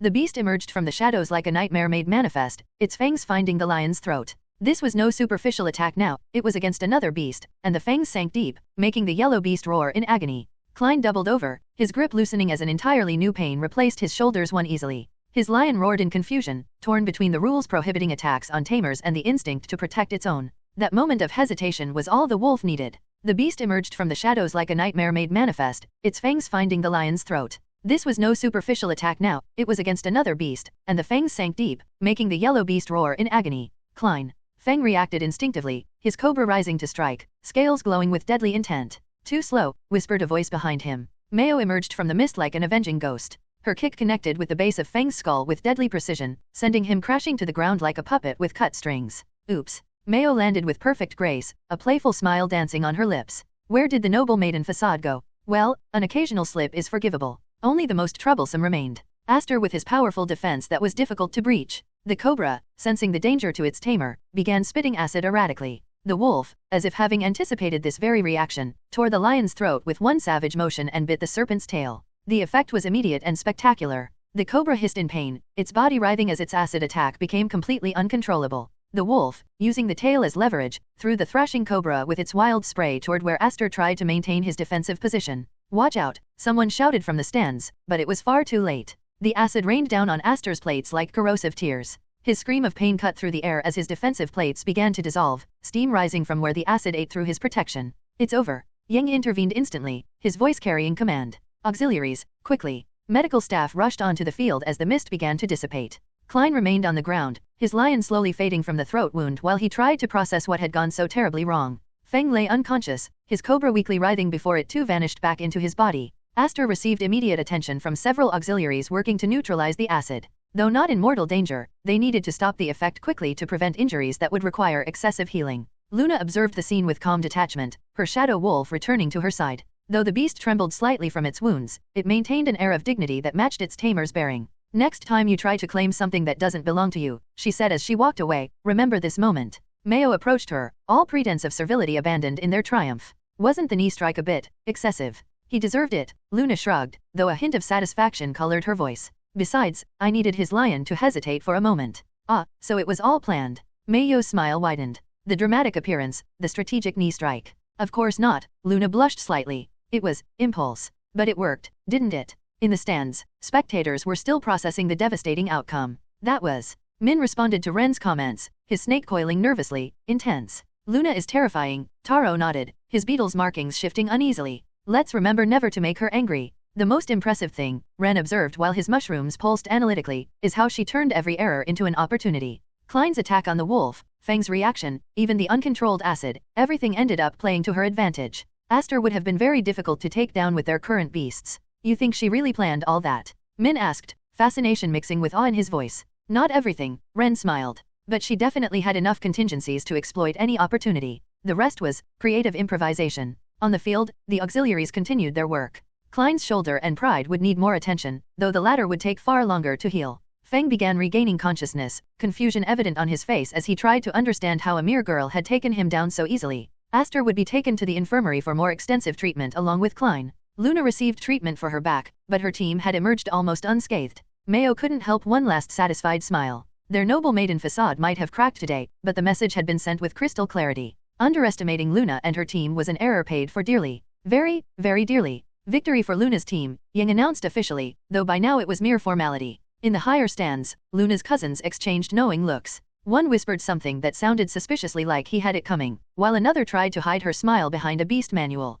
The 6 new students observed everything with carefully neutral expressions, though their eyes sparkled with what might have been amusement. Cassian, on the other hand, was far from pleased with the result. His rigid posture spoke volumes about his thoughts on this public humiliation. The tournament had ended, but its repercussions were only beginning. The award ceremony was brief. Luna received her 10,000 crystals with elegance and a neutral expression, as if the prize were mere trinkets. Her companions maintained their facade once again, though Mayo couldn't help a small smile seeing Klein receive his 5,000 crystals for second place. Klein pocketed the prize without even looking at it. What were 5,000 crystals to the Goldcrest family? An insignificant sum compared to what he had just lost. His shoulder still ached slightly where the wolf had bitten him, but it was his pride that had suffered the deepest wound. The auxiliaries had healed the physical injuries, but the pitying looks from his peers. Klein. Cassian's voice cut through his thoughts like an ice blade. His older brother waited at the training field's entrance, his expression unreadable. Come with me. It wasn't a suggestion. Klein followed his brother to his room, acutely aware of Harold watching their departure with calculating eyes. Interesting spectacle, Cassian began once they were alone in the room. His tone was soft, almost casual, which made it all the more threatening. Especially the part where a little girl brought you to your knees. Father will be fascinated when I tell him. Klein clenched his fists. It was just a friendly tournament. In the finals there will be no excuses, Cassian cut him off, steel entering his voice. You better have followed the cultivation method to the letter and reached bronze rank 1 by then. You and your companions. Interesting spectacle, Cassian began once they were alone in the room. His tone was soft, almost casual, which made it all the more threatening. Especially the part where a little girl brought you to your knees. Father will be fascinated when I tell him. Klein clenched his fists, the bruises from the battle still fresh. It was just a friendly tournament. In the finals there will be no excuses, Cassian cut him off. You better have followed the cultivation method to the letter and reached bronze rank 1 by then. You and your companions. The word companions dripped with contempt from his lips. Aster and Feng will also reach bronze 1, Klein assured quickly. We've been cultivating according to the traditional method and you think that will be enough to get conceited again? Cassian smiled without humor, his eyes cold as winter frost. I've already heard the gossip, did you think I wouldn't learn about a boy with a mere spore humiliating you? Klein felt blood rush to his face. That was a disgrace, Cassian completed the thought. A stain on the gold crest name that will need more than words to cleanse. All caused by stupid overconfidence. He stepped closer to Klein, his voice dropping to a threatening whisper that seemed to chill the very air. Listen well, little brother. If you don't reach bronze rank by the finals, if you lose again even with that advantage. He made a meaningful pause. You'd better forget your place in the family. Klein paled. You can't. Can't what? Cassian arched an eyebrow. Inform father about your incompetence? Suggest that perhaps the second son isn't as valuable as we thought. He stepped back, subtly gesturing toward where Harold watched like a sentinel. Our new friend will keep me informed of your progress, so I suggest you start training harder. Today's humiliation must be erased no matter what. It will be. Klein tried to keep his voice from trembling. I promise that. Don't promise me anything, Cassian cut him off. Prove it. Or the next time I speak with father, it will be about the possibility of sending you to a different city, where no one knows you. He turned to leave but paused for a moment. Oh, and Klein? Next time you decide to let a girl strike your noble parts. A cruel smile curved his lips, at least make sure it's not in front of the entire academy. Klein remained motionless long after his brother left. Enjoy more content from my virtual library empire. 5,000 crystals weighed in his pockets, a useless reminder of his failure. The prize didn't matter, the rank didn't matter. All that mattered was reclaiming his honor. And if that meant training until exhaustion, until he bled, so be it. Luna had barely finished changing when her cousins burst into her room, followed by their maid who tried to maintain some semblance of decorum. That knee strike was epic, one cousin exclaimed, throwing herself dramatically onto the bed. Did you see his face? It was like his brain had to restart. The knee strike was vulgar, Matilda commented while collecting the training clothes, though her lips twitched. But I must admit it was satisfying to witness. The way the wolf seized the moment to bite the lion, the other cousin perched on the bed's edge, her eyes sparkling with mischief. And then with the cobra, it was brilliant. Everything went according to plan. Luna smiled while sitting at her vanity, allowing Mayo to begin brushing her hair with practiced strokes. You planned the knee strike too? Maria asked with feigned innocence. That was creative improvisation. Laughter filled the room. For a moment, they were just a group of girls celebrating a victory, without the weight of their responsibilities or appearances. Although, Luna hesitated, her expression growing more serious. There's something we need to discuss. Her cousin straightened, recognizing the change in her tone. The message I received last night, Luna continued. It seems Klein's brother didn't come just for the tournament. The director informed me, the first cousin nodded. The Goldcrest family is moving pieces. They've inserted a new student into the academy. Can they do that just like that? The second cousin frowned. Brother Julius is one thing, but they. Apparently, the other cousin sighed. The director says he can't reject all their requests. The family provides too many resources to the academy. We need to keep an eye on the new student, Luna mused. Find out what they're planning. If someone needs spying on, you know I'm the one for the job. The first cousin pointed to herself with a flourish. Oh no, the second cousin crossed her arms. You already have Ren. Besides, Luna is very interested in him so you can't stop watching him. Excuse me. Luna turned so quickly Mayo had to dodge with the brush. I'm not interested in anyone. Please, the first cousin rolled her eyes. We all saw how you smiled when the roar didn't affect him because he used the ear trick. That was technical appreciation. Oh, then you won't mind if I investigate him while our star spy switches to watching the new guy. Her second cousin smiled mischievously. No way. The first cousin blushed at her own outburst. I mean, I'm already familiar with his routine. It makes more sense for me to. Oh, do we have a new interested party? The second cousin feigned surprise. No, I mean. The first cousin looked to the maids for support, but they seemed to be suppressing laughter. Then I'll handle Ren and you take the new one, the second cousin interjected with a playful smile. My lady, Mayo commented with mock seriousness, if your attachment to young Ren is purely professional, there should be no issue reassigning the observation task. After all, you'll continue your observation support duties in class and in your free time. Mayo, she's right, you practically have two people watching him already so our expert spy isn't needed, Matilda nodded solemnly. Though I must say your observation methods are quite intense, especially during training. I don't watch him during training. Oh, then why do you always insist we practice near where he? Her first cousin began. It's coincidence? He runs right in front of us because he's that fast. Luna had turned completely red. And we should be discussing the new student. Of course, so it's decided that I'll watch him from now on, the second cousin grinned. But I'll do it when Luna can't. After all, we wouldn't want to distract her from her current technical appreciation. The three maids could no longer contain their laughter, which only worsened when Luna shot them a betrayed look. You're impossible, Luna muttered, sinking into her chair. All of you. We love you too. Her second cousin blew her a kiss. Now, who's watching whom? All right, since we don't know his perception level yet. It's decided then, declared the first cousin. I'll watch the new guy, and you can help Luna continue her thorough investigation of a certain cute mushroom pot. Laughter erupted again, even Matilda abandoning her usual composure to join the fun. I hate you all, Luna murmured, but a small smile betrayed her words. We love you too, they responded in unison, causing another round of laughter that echoed through the room. Ren observed the 4 eggs aligned on his bed with a thoughtful expression, his mushrooms pulsing softly as he analyzed each one. The Hydra egg shone like a cut diamond, its perfect geometric patterns capturing and refracting light in mesmerizing ways. The Wolverine egg displayed a prismatic multicolor glow, shifting like aurora. The Mantis egg reflected light like a faceted green mirror, while the Ambush bug egg maintained an opaque hue with threatening plates. Behind him, Min, Taro, and Liu's jaws had dropped so low they seemed in danger of detaching completely. They noticed something else, their necks turning mechanically between the newly formed eggs and the corner of the room where dozens of identical princes' nests waited. The 3 boys resembled poorly articulated golems in their shock. This is impossible, Liu finally found his voice. Cores don't turn into eggs. They can't. It's impossible. Min completed automatically, like a spore being useful, or a digger beetle evolving differently than documented in the last 500 years. Taro added, his shell manifesting slightly with excitement. But this is different. Liu gestured wildly toward the corner full of nests. Those are like 50 scorpion cores? Are they all going to? How even? Wei is going to have a fit when Taro evolves, Min whistled softly. Ren barely heard them, focused on his decision.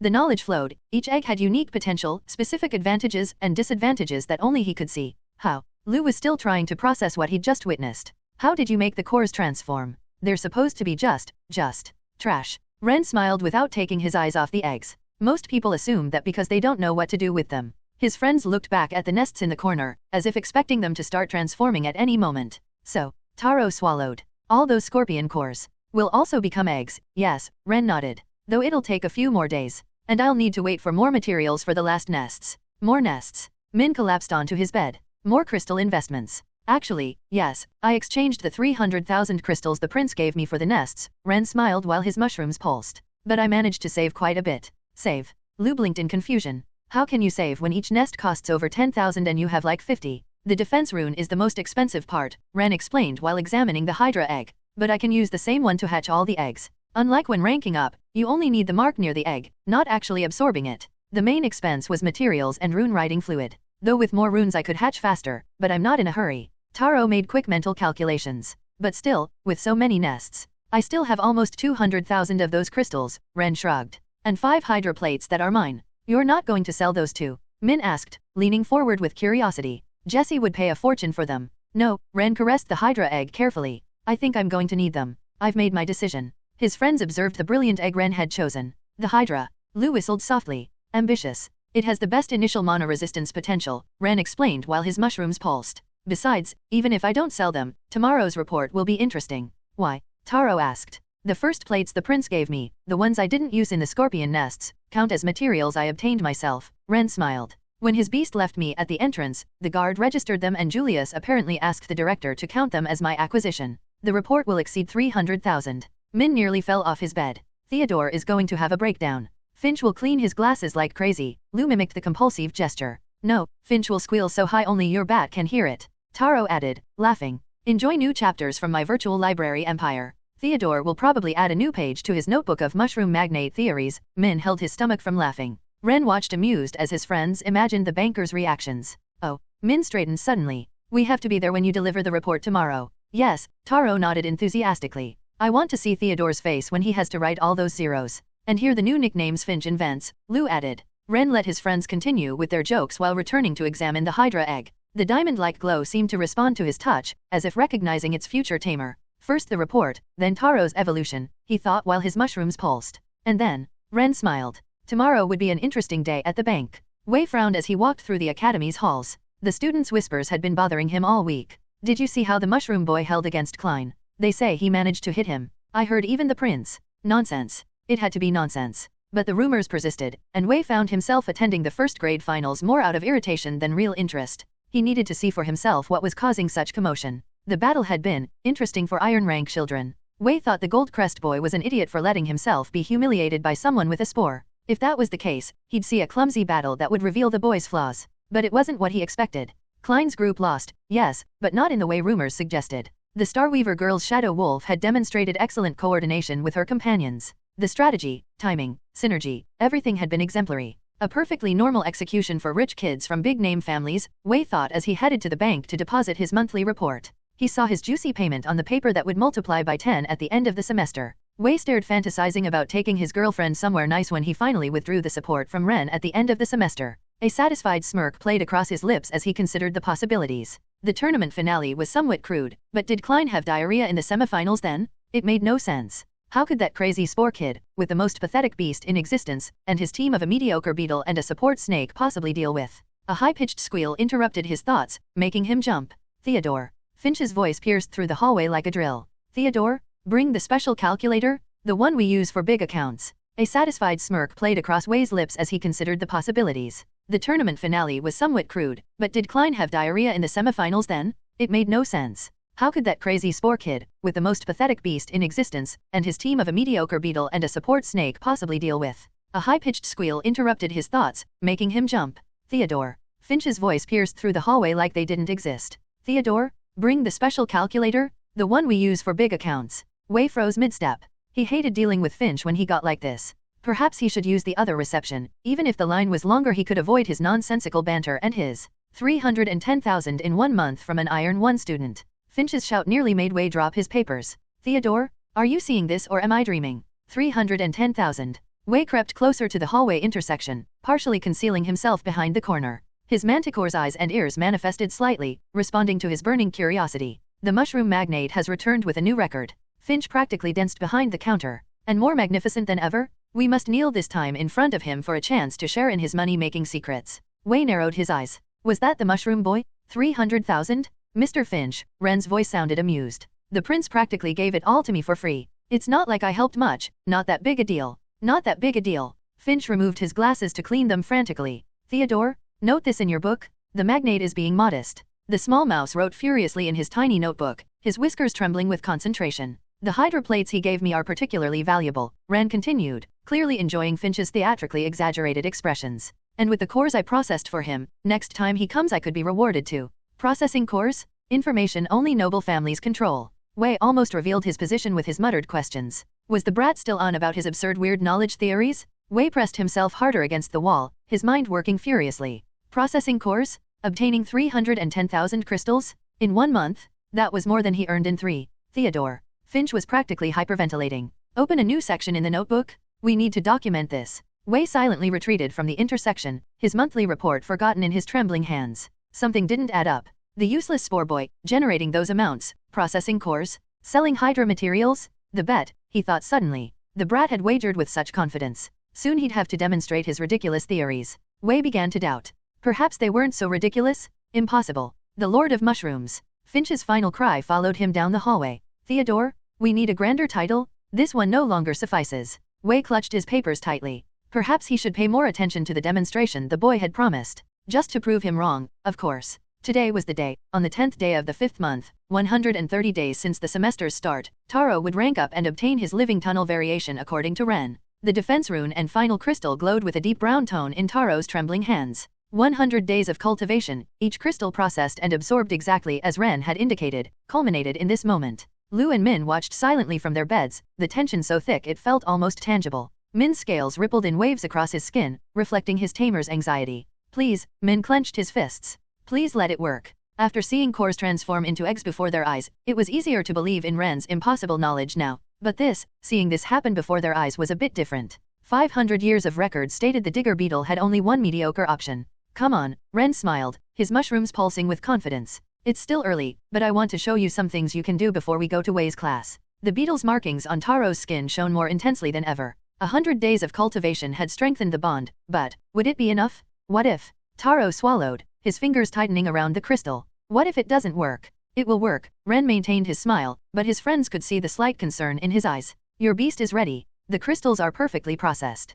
You just need to take the final step. Min shifted restlessly on his bed. If it worked, if Ren was right, it would not only prove his crazy theories true but confirm that his own beast was now on a different path as well. Remember, Ren approached Taro, when you feel the change begin, don't fight it. Let the energy flow naturally. Your beast knows what to do. Taro nodded, though his hands continued to shake. Lu remained silent but drummed his fingers, his gaze intense with anticipation. What if Wei is right? He whispered. What if it only evolves into a great digger like the books say? I've told you 1,000 times already, it will work. Ren maintained his smile, though he could feel Lynn's evaluating gaze from her corner. It hadn't been easy convincing her to stay and witness the cultivation instead of taking him to morning training. If this is a waste of time, she had warned when Ren explained he'd attend Wei's class today, tomorrow's exercises will be twice as intense. Trust me, Ren had responded. Today Taro evolves. Lynn had only agreed to let Ren skip training with the explicit condition that there would actually be an evolution. If your friend doesn't evolve and this is another of your tricks, she had threatened, you'll compensate for the lost training with interest.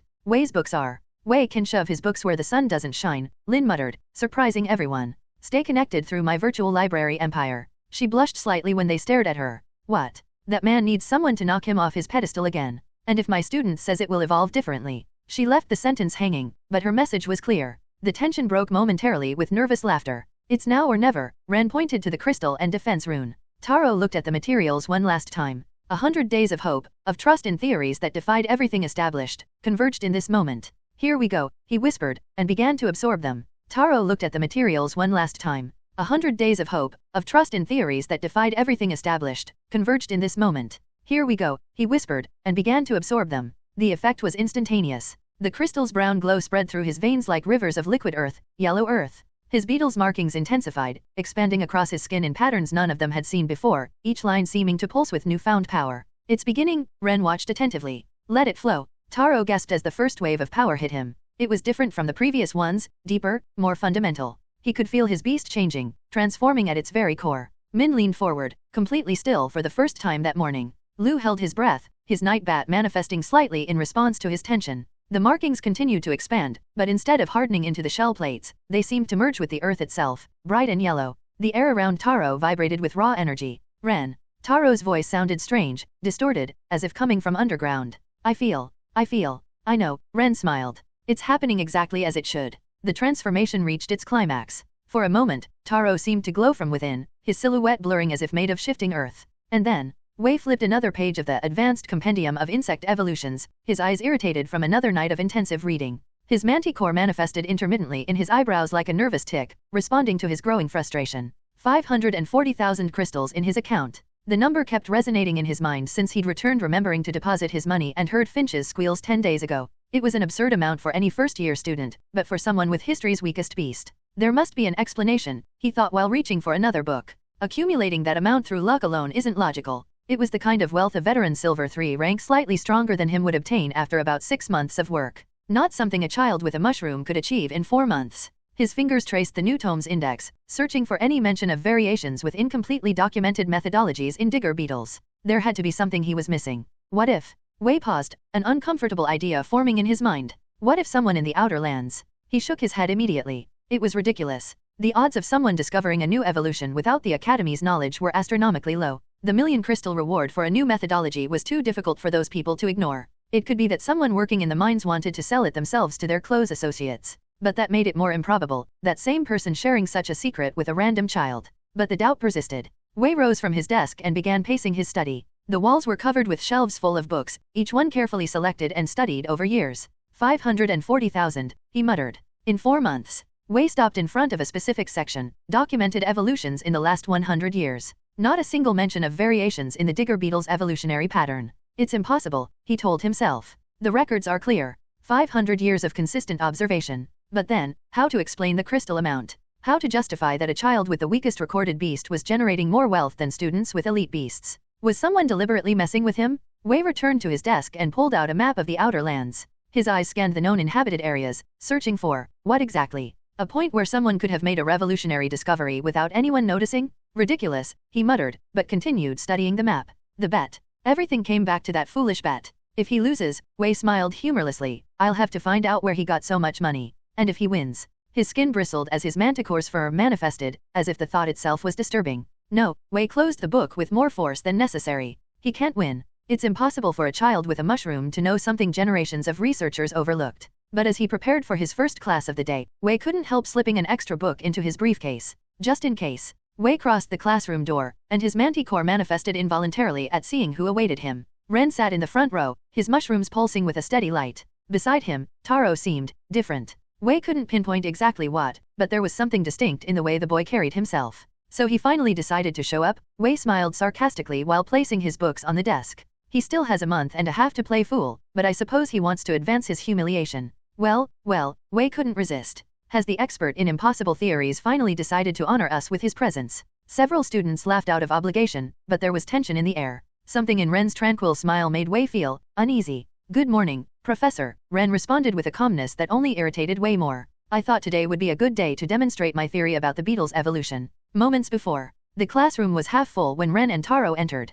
Jin was the first to react. Look who decided to show up. His voice dripped venom. Has the rotting boy come to beg for class? Klein, sitting in the back with his mood still dark from his defeat, straightened in his seat. His eyes gleamed with contained malice. Stay updated with my virtual library empire. Shouldn't you be in the mines, Popper? He mocked. At least there your mushrooms serve some purpose. Some students laughed, more out of habit than real malice. Others watched with barely concealed interest. The bet between Ren and Wei was known to all. Luna, from her place by the window, stopped pretending to read her book. Her eyes followed every movement as Ren and Taro sat in the front row. Her shadow wolf manifested slightly, as if sensing something important. Is he really going to try it? One of her cousins whispered to the other. Taro's mana looks different, do you think? Some students laughed, more out of habit than real malice. Others watched with barely concealed interest. The bet between Ren and Wei was known to all. Luna, from her place by the window, stopped pretending to read her book. Her eyes followed every movement as Ren and Taro sat in the front row. Her shadow wolf manifested slightly, as if sensing something important. Is he really going to try it? One of her cousins whispered to the other. Taro's mana looks different, do you think? Quiet, Luna interrupted, though her own eyes sparkled with anticipation. Harold, the new student, observed everything with studied intensity. His eyes moved between Klein and Ren, evaluating, measuring, storing away every detail. Just wait until Wei throws him out, Kai commented to Cass, his green scales gleaming with amusement. He must be really worried about losing his tuition to come, now that the end of the semester is coming closer. Or maybe he's very confident, Mayo murmured from her seat, her words carrying more weight than they seemed. The 6 new students exchanged silent looks from their usual places. Something in their posture suggested this was more than mere academic curiosity. You should leave. Jin leaned forward, his tiger partially manifesting in rippling stripes. Before Wei arrives and humiliates you in front of everyone. Again. Worried about me? Better worry about not falling into another hole in the mines. Ren responded without looking at him, his mushrooms pulsing softly. Or making it past the semifinals in the next tournament, added Taro. Jin's face turned scarlet. Several students held their breath, remembering the battle where the wolf had torn apart his spiritual tiger's neck. You. Jin half rose, but Klein stopped him with a gesture.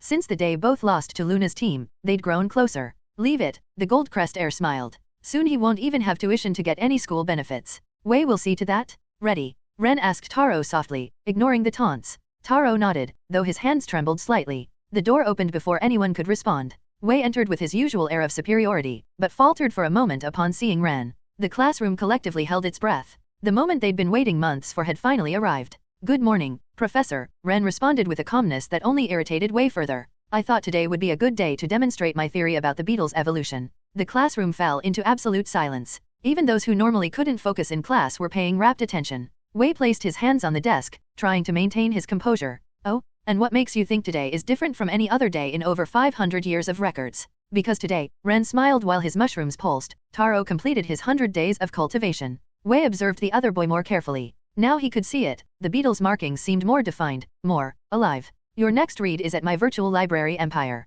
Now bronze rank. But only 100 days? More nonsense. Exaggeration? Maybe. 130 days have passed since that day. Ah, yes. Our little bet. Wei regained his confidence. Let me remind you of the terms. If your friend evolves into anything other than a great digger, you win. If not, he smiled maliciously, you lose your tuition support. You'll sign it, by the way? And if I win, Ren maintained his tranquil smile, I get any bronze rank material I choose and 100 points in your 2 classes without attending your entire teaching unit. Exactly, Wei spread his arms theatrically. So go ahead. Show us your great discovery that contradicts half a millennium of documented research. Students held their breath. Some even leaned forward in their seats, unwilling to miss a moment. I present to you, Ren stood while his mushrooms pulsed intensely, the living tunnel. Go ahead, Taro. Show them. Taro nodded and, instead of manifesting the markings on his body, directly invoked his beast to leave no doubt. The air in front of Wei's desk began to ripple. The earth that emerged from Taro seemed to come alive, rising and taking shape. Where a 1-meter digger beetle with its characteristic rigid shell should have appeared, something completely different emerged.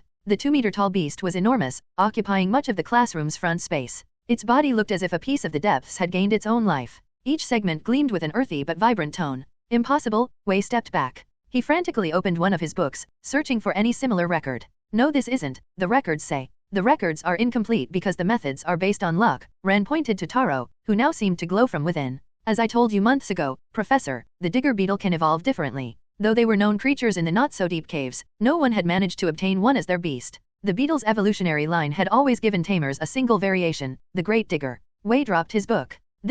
Must be, a living tunnel. Ren completed the phrase. Considering they live in the caves near the academy, Professor, you should know them. Wei visibly paled. His eyes frantically scanned the beast, searching for any sign of deception. It's a trick, he suddenly exclaimed. Must be a physical transformation beast. Or an illusion. Yes, an illusory beast must be trying to deceive me. He stepped forward with trembling steps, extending a hand toward the creature. Illusions have no substance, this must be. His fingers touched the living tunnel's surface. It was solid, warm, undeniably real. The texture was like crystallized earth but alive, pulsing beneath his touch. A physical transformation beast. Ren arched an eyebrow. Like a camouflage raptor, invisible amphibian, or mimic insect. And whose supposed beast would this be, Professor? You know every student present. Who would have such a beast? But let's not beat around the bush, you can use your mana vision. Wei scanned the room. True, he didn't know some of the noble students' beasts for sure, but his mana vision didn't lie. The bond between Taro and the creature was clear as day. This can't. Wei looked desperately at his books. 500 years of records, all the research.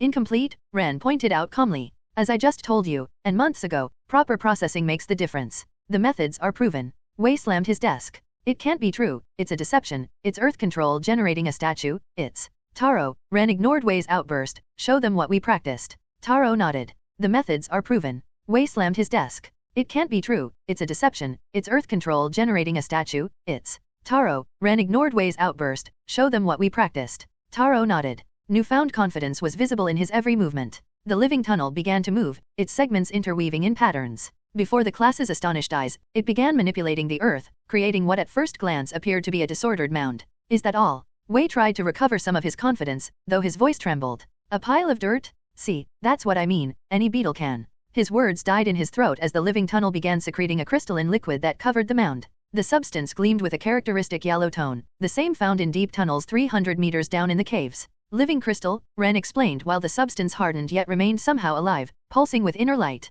The distinctive mark of a true living tunnel. They don't just dig tunnels, they make them habitable and safe from deep assassins. Wei fell to his knees before his desk, his manticore manifestation flickering erratically across his skin. His hands trembled as he touched the newly formed crystal. It was identical to what was found in the depths, the substance no common beetle could create. The texture was unmistakable to anyone who had spent time in the deeper mines. No, he whispered, but there was no conviction left in his voice, only despair. The records are wrong, Ren concluded softly. Or at least, incomplete. As I told you from the beginning. The classroom remained in absolute silence as Wei contemplated the living crystal, all his arrogance vanishing like morning mist. 500 years of certainty had just crumbled before his eyes. And with them, everything he thought he knew about beast evolution. The silence in the room was deafening as Wei remained kneeling, his fingers still touching the living crystal as if expecting it to disappear at any moment. Luna was the first to react. A small smile formed on her lips while her shadow wolf manifested briefly, as if nodding in approval. Lyra and Larissa exchanged surprised and satisfied glances, their own beasts stirring beneath their skin. Ren and Klein looked as if they'd been struck with a mace. Their beasts manifested erratically across their bodies, responding to their confusion and contained rage. So, Ren broke the silence, his mushrooms pulsing with steady light. About our bet, Professor. Wei rose slowly, his movements mechanical. For a moment, it seemed he would protest, search for another explanation, any excuse to deny what he'd just witnessed. But he said nothing. I want the bronze rank 2 light rune, Ren continued calmly. The most expensive bronze rank 1. Wei choked. That costs 200,000 crystals. That's more than 2 months of my salary. A bet is a bet, Ren smiled, though there was steel beneath his pleasant tone. Unless you'd prefer to discuss the 1 million tuition forfeiture document you were going to make me sign. Taro barely contained his laughter. Wei clenched his fists. This is ridiculous. One thing is demonstrating a different evolution by luck, but demanding a rune of that price that you can't even use is. A creak at the door made him freeze. Lynn was leaning against the frame, arms crossed and a dangerous smile playing on her lips. Her crane's feathers ruffled menacingly. Any problems fulfilling your bets, Professor? She asked with false sweetness. Wei paled. The memory of his last encounter with Lynn flashed through his mind like lightning. His body visibly shrank, his manticore manifestation fading entirely. There's also the matter of my grades, Ren added, clearly enjoying the moment. 100 points in both subjects, if I remember correctly. The 6 new students observed everything with carefully neutral expressions, though their eyes sparkled with something that might have been amusement or satisfaction. The academy gossips are going to love this, Larissa commented. The student with the weakest beast proving that Wei's 500 years of records were wrong. Wei moved to his desk like an automaton, pulling out the grade registry. With trembling hands, he wrote a perfect 100 next to Ren's name in both subjects. The rune. Wei began, his voice barely above a whisper. You can bring it tomorrow, Lynn interjected from the door. I'm sure you won't want to delay payment more than a day. I don't think we'll need to make you sign anything, right? Wei watched all this with humiliation and impotent rage. Lynn stepped away from the door.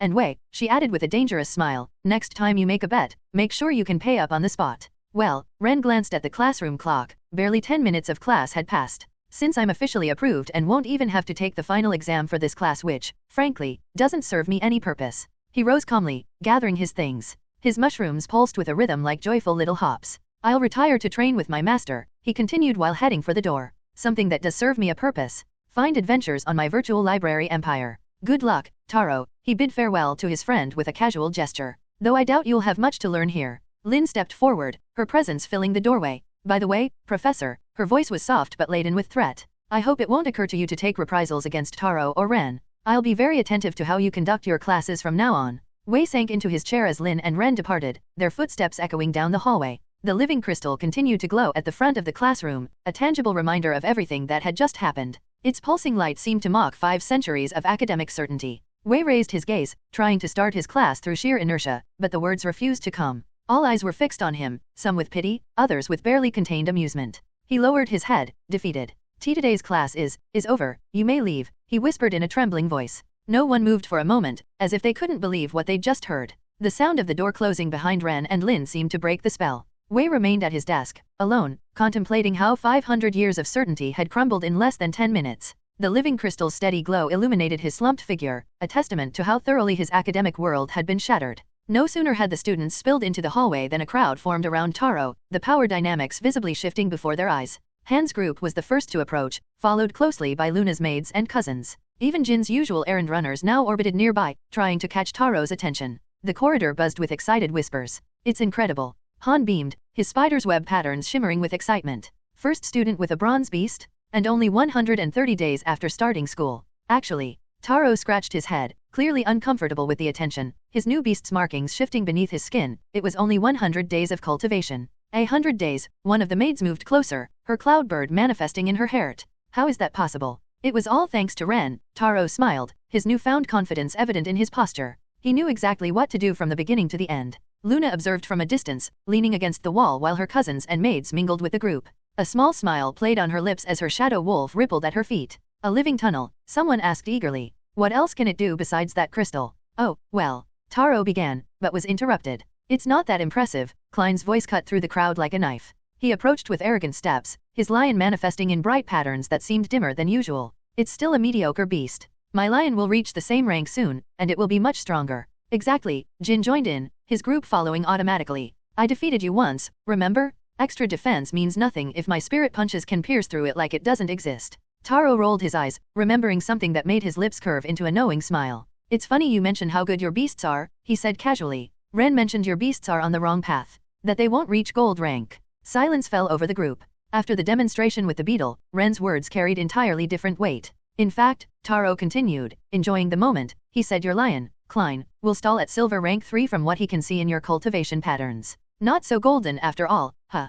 Klein visibly paled, his lion's manifestation flickering erratically. Lies? My lion has golden lineage, everyone knows. Like everyone knew my beetle could only evolve into a great digger, right? Han let out a laugh that others quickly joined, the sound echoing through the corridor. Ren promised to help me reach at least gold, Taro added as if commenting on the weather, though his eyes sparkled with mischief. Gold. Jin scoffed, but his voice betrayed uncertainty. A gold beetle? Now you've really lost your mind. Like Professor Wei lost his. Taro continued. You know what Ren says about your beast's rank? Bad news, it's ridiculous. Klein tried to regain control of the situation. A nobody with an inferior beast reaching gold. Inferior. Han stepped forward, his spider's web glowing faintly. The only bronze beast in the first semester, the only tamer of a living tunnel in history doesn't seem inferior to me. The odds of how far it can advance aren't set yet. And in only 100 days. When did you say your lion would reach that bronze rank? Jin Group's usual followers keep subtly backing away further from him, gravitating toward the group around Taro. The shift in power was almost palpable.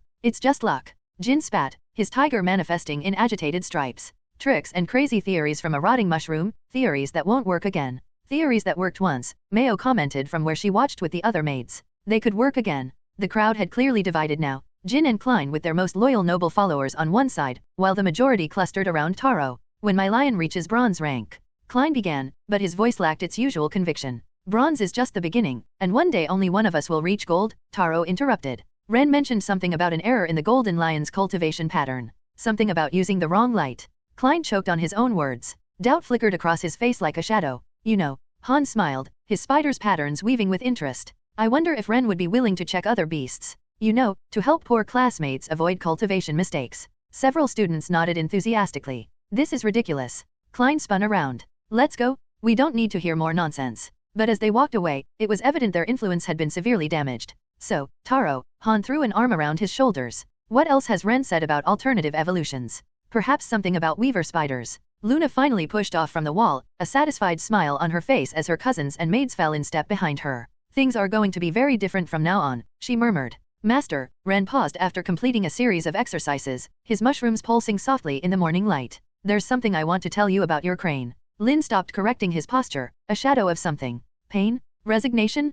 Crossing her face briefly. There's a method, Ren continued while wiping away sweat, 1,000-day one that could bring your crane to silver rank 1 or 2 power, at least in its speed specialty, and with your technique. Lynn regarded him silently for a moment, her crane partially manifesting in feather patterns across her skin. At any other time, she would have dismissed such a suggestion as the well-intentioned delusions of a student trying to cheer her up.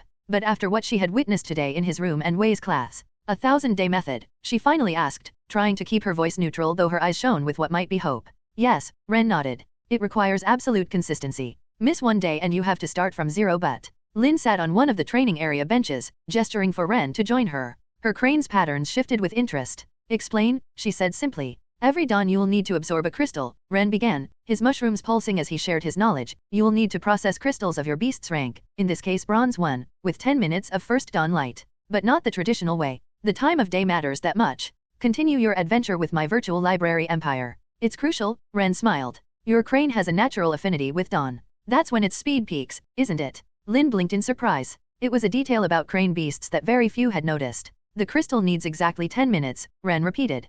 Plus it must be sealed with bronze rank aquatic plant root extract and, as Ren explained the method's details, Lynn felt something she hadn't experienced in years, true hope for her beast's future. The crystal needs exactly 10 minutes, Ren repeated. Plus it must be sealed with bronze rank aquatic plant root extract and, as Ren explained the method's details, Lynn felt something she hadn't experienced in years, true hope for her beast's future. Why 1,000 days? She asked when Ren finished his explanation. The traditional methods. Traditional methods are incomplete, Ren interrupted gently. As you saw today, there's much that those who wrote those books don't properly understand. The problem is they have to experiment blindly. Lynn observed her crane's markings, thinking of all the times she had wished she could push her beast beyond its current limitations. The feather patterns shifted beneath her skin, as if sensing her renewed hope. The intermediate maturation isn't like ranking up, that's why it requires 10 times more energy. There's a final maturation later, but let's finish this one first. 1,000 days, she murmured, without missing a single one. You'll need a bronze rank 1 speed rune at the end, Ren added. But I'm sure that's not too costly for you and worth the investment. And you really believe it will work? The question came out more vulnerable than Lynn intended. Ren smiled while his mushrooms pulsed with confidence. As sure as I was about Taro's living tunnel. Lynn stood, her decision made. Then I'll start tomorrow at dawn. Does this mean I get a day off from training? Ren asked hopefully. Lynn's laughter echoed across the training field. Nice try. Now, back to that kick series you were doing wrong. As they resumed training, Lynn couldn't help but smile. For the first time in years, her crane's future seemed bright. And all thanks to the student with the academy's supposed weakest beast. Yang's training class was normally a spectacle of concentration and effort. Today, however, Cass, that's the 3rd time you've tripped on the same exercise. Yang shook his head while his behemoth resonated with frustration. And Fang, since when does your cobra attack in the wrong direction?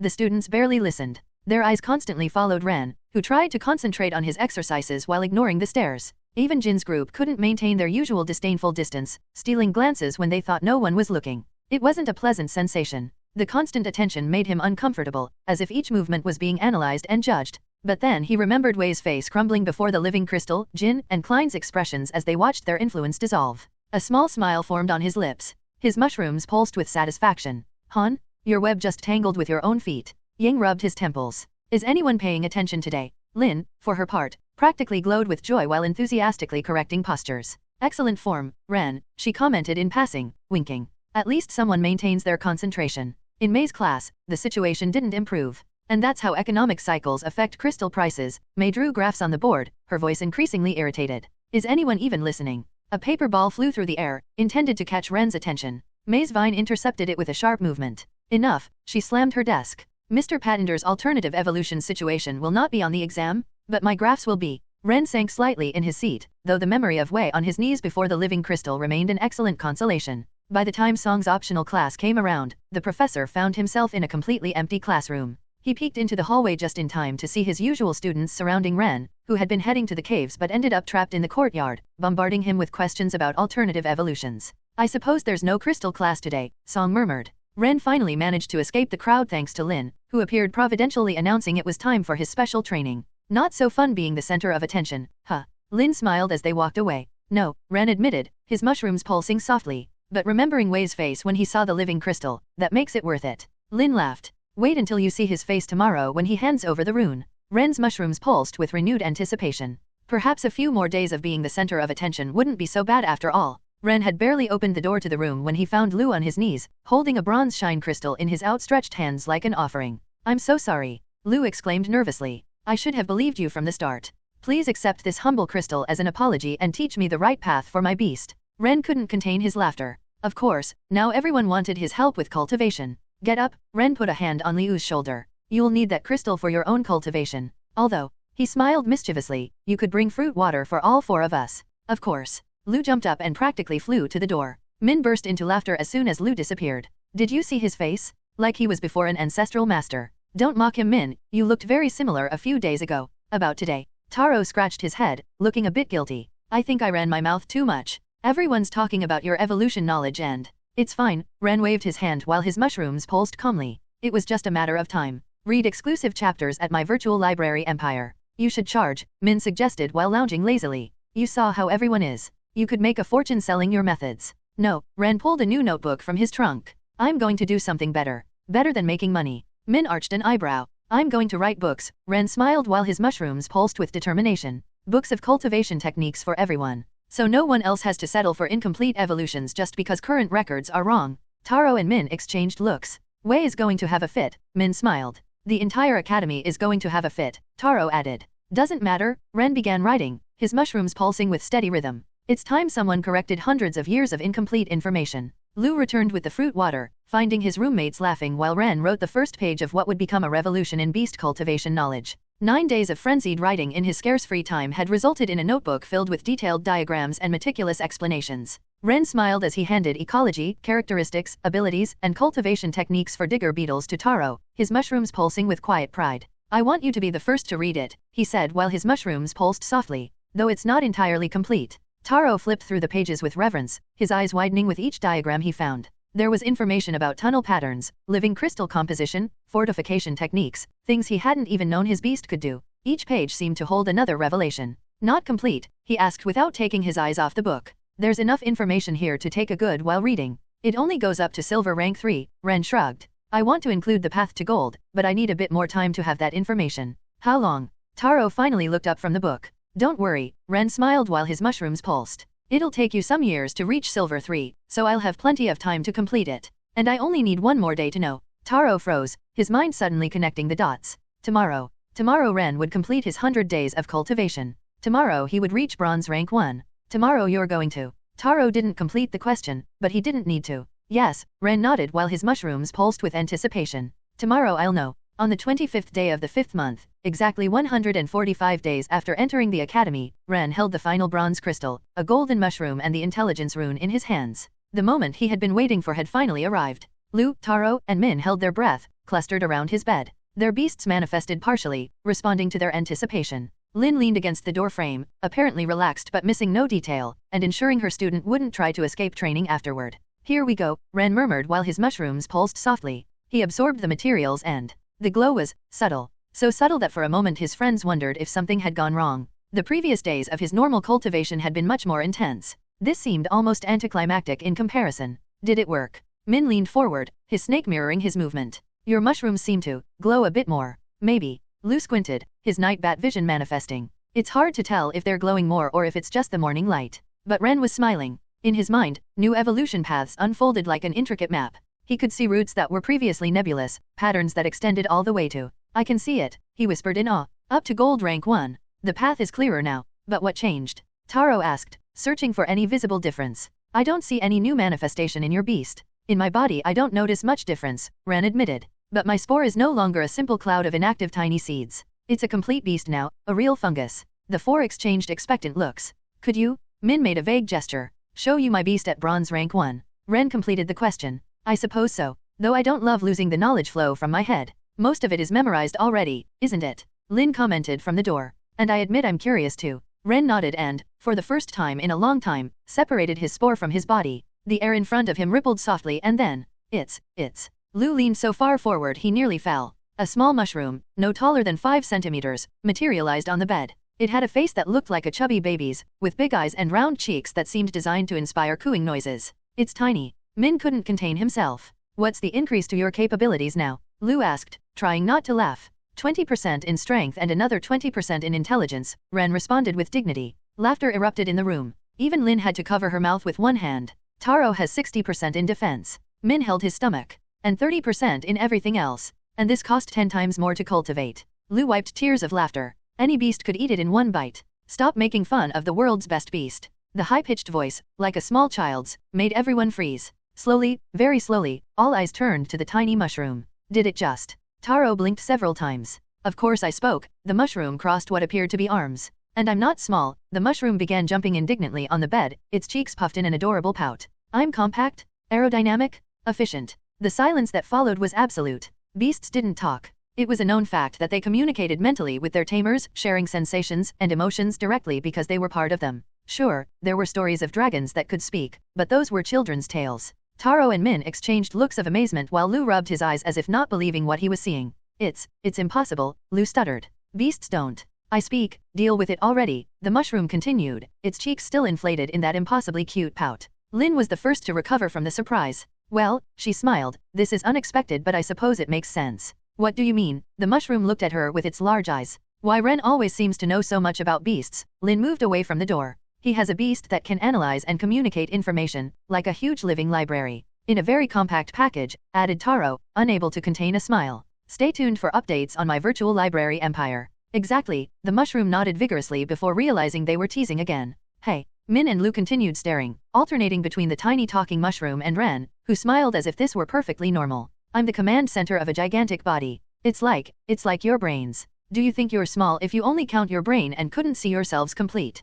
Command center. Lu leaned closer to see the tiny mushroom better. Yes, of the biggest beast of all, declared the mushroom proudly. Laughter erupted again. Why are you laughing? My monoroots, so fine that not even the sharpest eye could see them, will extend throughout the world? For now they only reach the first part of the gold ring, the mushroom admitted, but its eyes shone with determination. But one day my influence will touch every corner of the world? I'll know all the secrets? All of them. Something about seeing the tiny creature claim it occupied such an enormous expanse of land made the boys unable to stop laughing. But one day my influence will touch every corner of the world? I'll know all the secrets? All of them. Something about seeing the tiny creature claim it occupied such an enormous expanse of land made the boys unable to stop laughing. Humph, the mushroom puffed its cheeks in what had to be the most adorable display of indignation they'd ever seen. Ren, I don't want to be in front of these mocking troglodytes. I'm going back inside. Without waiting for a response, the small mushroom vanished, returning to Ren's body. The mushrooms in his hair sprouted and pulsed once more with their characteristic glow. Well, what now? Lu asked, still smiling at the spore's peculiar evolved personality. How are you supposed to get your second beast? It's simple, Ren smiled while approaching the Hydra egg resting on his desk, its crystalline surface catching the morning light. Simple. Min arched an eyebrow. Nobody outside the highest-ranking nobles and the royal family knows about methods for a second contract. It can't be simple. The words died in his throat when Ren touched the egg. Fine monoroots, invisible to the normal eye but clearly perceptible when gathered in large quantities, began emerging from Ren's body. They spread like an ethereal web, each strand pulsing with power. What's? Taro stepped back as the roots completely enveloped the egg, creating a cocoon of pure energy. Before their astonished eyes, the egg began transforming. Its physical form gradually dissolved, becoming a pure mana construct that pulsed with its own light.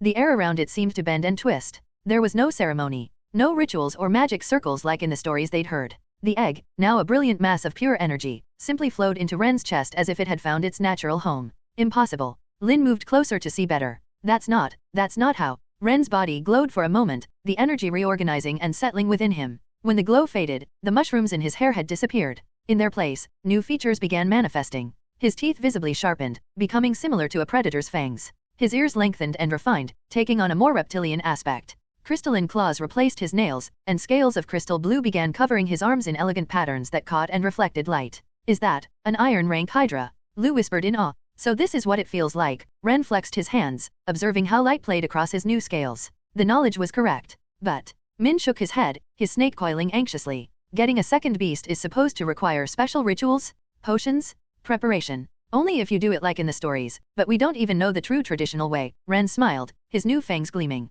My spore uses a different path, their own one. Your mushrooms. Taro looked around. Where are they? As if answering the question, the mushrooms briefly reappeared in Ren's hair before vanishing again. I can alternate between manifestations like any normal double tamer, he explained, shifting between forms with ease. Can you invoke them outside your body, or can't the hydra come out since it's entwined? Lynn asked, her professional curiosity evident. Everything works the same. I can summon the mushroom outside while keeping the hydra manifested or vice versa, Ren explained while admiring the scales on his arms. They're both part of my being now, but the mushroom's physical manifestation doesn't have much use outside my body, so there's not much point in using it. What kind of boosts does the hydra give you? Lu asked, studying Ren's new features with fascination. 40% in strength and defense, 20% in everything else. Ren flexed his crystalline claws. It doesn't reach Luna's wolf's boost levels, which can hit 50% per rank, but it's not far behind. And with your mushrooms 20%. Min began calculating. 60% total strength. Ren nodded. Similar to Taro's defense buff. And the hydra is still iron rank.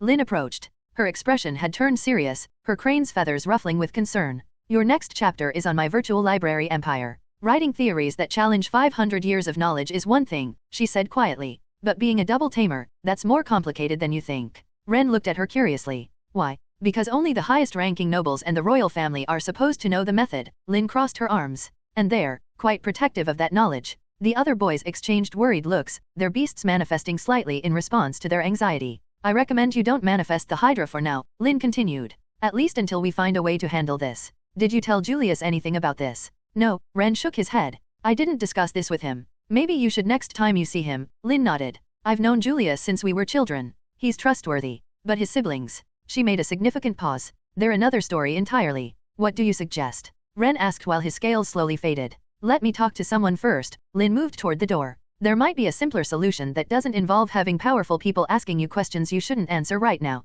Questions like where did you learn to make a second contract? Min suggested, his snake coiling nervously. Or how did a child with a mushroom discover something only royalty knew? Taro added, his markings shifting uneasily. Exactly, Lynn paused at the door. For now, keep a low profile. You're already drawing enough attention with your evolution theories. We don't need to add more fuel to the fire. And training? Ren asked, a small smile forming on his lips. Oh, that continues as always, Lynn smiled mischievously. Though now that you have 60% more strength, we can intensify it a bit. Ren groaned while his friends laughed. One more thing, Lynn added before leaving. When the time comes to talk to Julius, let me prepare the ground first. As I said, he's trustworthy, but even he might have a strange reaction when he learns a first-year student achieved something supposed to be exclusive to royalty. After Lynn left, the boys remained silent for a moment, the weight of their new secret settling over them like a heavy cloak. One more thing, Lynn added before leaving. When the time comes to talk to Julius, let me prepare the ground first. As I said, he's trustworthy, but even he might have a strange reaction when he learns a first-year student achieved something supposed to be exclusive to royalty. The silence that followed Lynn's departure was heavy. Min, Lu, and Taro watched Ren with concern, their excitement diminished by the metaphorical rain falling on his achievement while he remained unusually still, apparently lost in thought. Hey, Min began, it's not so bad, you just need to keep the Hydra secret for a while and... He stopped when a big smile began forming on Ren's lips. Linear. Ren murmured, his smile growing. Lynn was so worried about the Hydra issue that his eyes suddenly lit up with a mischievous realization. She forgot about my training. He jumped from his bed with explosive energy. This is our best chance. Oh no, Taro recognized that look. Oh no, no, no. Ren grabbed Taro by the shoulders, his new muscles enhanced by the stacked 60% buff making his grip surprisingly firm for a 10-year-old. Ren. Taro blinked in surprise. Since when are you this strong?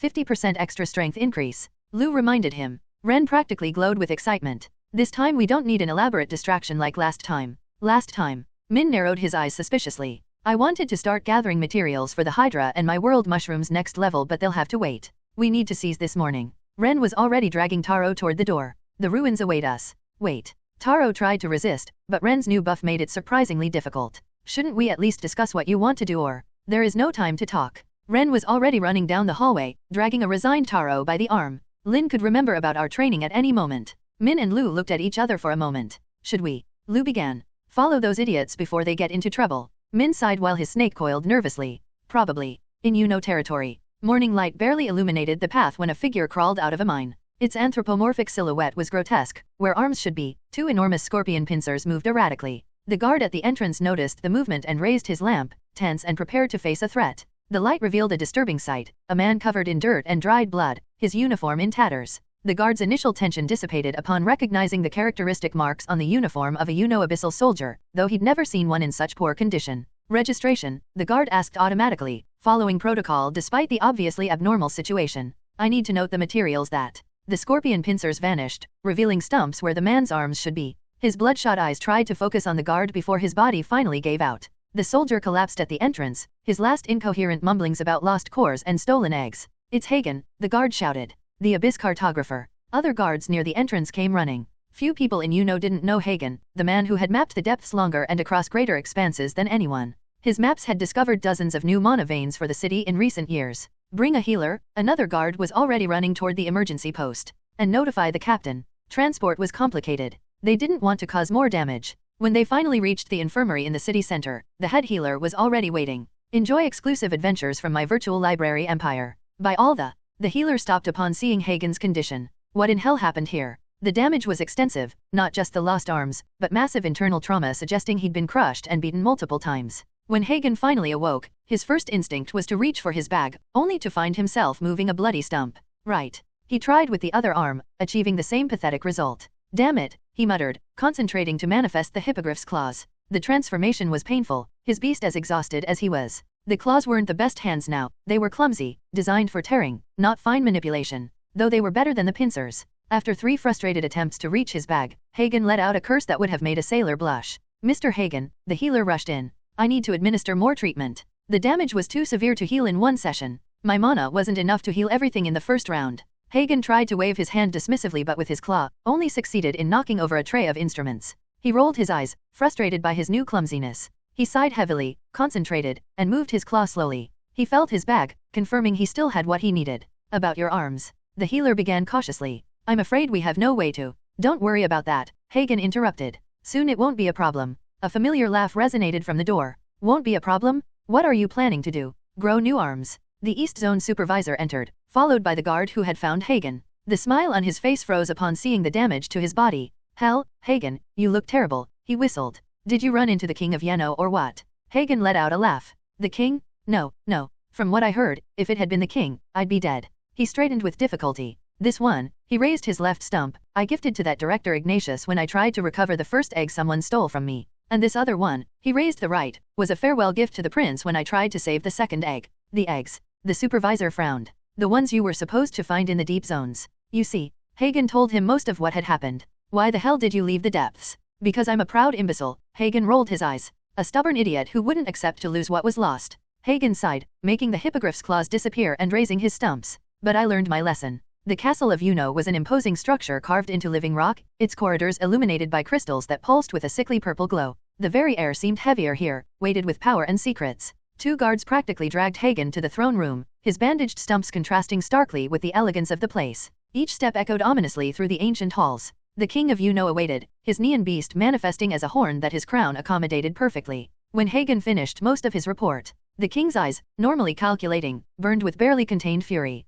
Do you know what you've done? The monarch's voice was deceptively soft. Not only did you lose the scorpion cores, not only did you fail the most important mission I've given you in years. He rose slowly, his neon's power making shadows dance across the walls. You revealed to Yeno that we can control abyssals. Hagen remained silent, his stumps trembling slightly. Do you have any idea, the king continued, rising from his throne and approaching, how much you've delayed our plans? Without the scorpion cores to begin abyssal cultivation, the next phase is impossible. My lord, Hagen spoke again, his voice hoarse. Now that they're alert, we'd need to wait for things to calm down to try again. Or perhaps we could find another digging beast that supports abyssal injection as well as the scorpion and... The king's beast's shadow extended, engulfing Hagen in darkness for a moment. Perhaps I should cut off your head, whispered the king. To match your arms. I'll accept whatever you order, my lord. Hagen bowed his head. I regret my failure. The king moved away, massaging his temples. Manufacturing new abyssal control cores to deploy someone else will take months. And there aren't many willing to cross the gold depth barrier to complete the mission. He turned abruptly. Why the hell did you need to go up? What was so important that you risked leaving safety and ending up like this? There was a moment of silence. The king studied Hagen. In 20 years of service, he had never lied. He was one of the few the king trusted completely, which made this failure even more frustrating. Stupidity, I have no excuse, but at least, Hagen straightened with difficulty, I got the Hydra core you wanted for your daughter, Majesty. Although, he grimaced, I couldn't turn it into an egg. They stole it, and that was largely why I left the safe zone. The king sighed deeply, fury giving way to resignation. I suppose we can use you as a test subject for the next abyssal creature as punishment before sending you again. A twisted smile formed on his lips. If you survive having 3 creatures in your body. Also, maybe its hands will serve you better than the hippogriffs. He approached to take the core Hagen had protected so fiercely. At least my little one will be happy with the Hydra she's been asking for so long. His expression softened slightly. Though we'll have to resort to plan B and buy something soon. It's not long until her 10th birthday. The princess is almost 10. Hagen blinked in surprise. Time flies. Indeed, and you took so long I thought you were already dead. And now, thanks to your little adventure, we'll have to hurry with the alternative preparations. The king carefully stored the core. I know, my lord. Hagen lowered his head. That's why I'll try to recover them as quickly as possible next time if you allow me. The king observed the bandaged stumps of his most loyal servant. 20 years of impeccable service, and now this. Go rest, he finally ordered. When the new abyssal beast is ready, we'll discuss your next mission. Hagen nodded as the guards helped him stand. Yes, my lord. Slow down. Taro's voice echoed through the hallway. Your legs are 60% stronger too. Exactly. Ren's laughter floated back to them. Isn't it great? Min and Lu ran after their friends, barely managing to keep pace with the newly empowered Ren. Their beasts manifested partially, trying to help them match his enhanced speed. At least tell us what we're going to do in the mines. Lu panted as they ran. We're going where we couldn't before. Ren skillfully dodged a group of surprised students, his new reflexes making the movement seem effortless. I have a living tunnel and a Hydra on my side. I thought we were supposed to keep the Hydra secret. Lu nearly crashed into a column. Secret from the nobles. Ren corrected without slowing.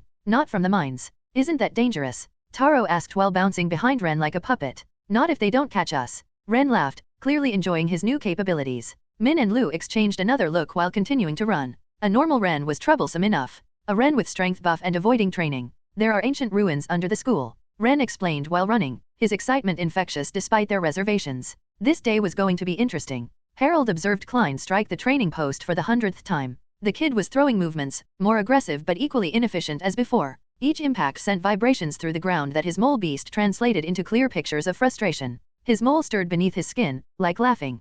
Continue your adventure with my virtual library empire. How pathetic, he thought while pretending to take notes. The gold crest air reduced to this. Klein had been like this since his defeat, alternating between periods of impotent rage and what he called intensified training. In reality, he was just making the same mistakes with more force, like a child throwing a tantrum. His long-antenned abyssal centipede, the special beast for his quest, stirred within him, its mana sensors capturing the erratic energy patterns emanating from the golden, no, yellow lion, as the beetle boy had correctly pointed out the other day. Harold suppressed a smile. As an orphan from he had seen true power, true determination. This spoiled noble's tantrums were almost insulting. His centipede perceived something deeper, far more interesting than Klein's frustrated strikes. Ancient energy patterns, firmly buried beneath the academy. The ruins that were his true mission to investigate. The centipede extended its ethereal antennae, invisible to all except those most sensitive to mana fluctuations. The ruins were fascinating, more complex than had theorized. If you only knew, Klein, he thought while pretending to admire another poorly executed strike,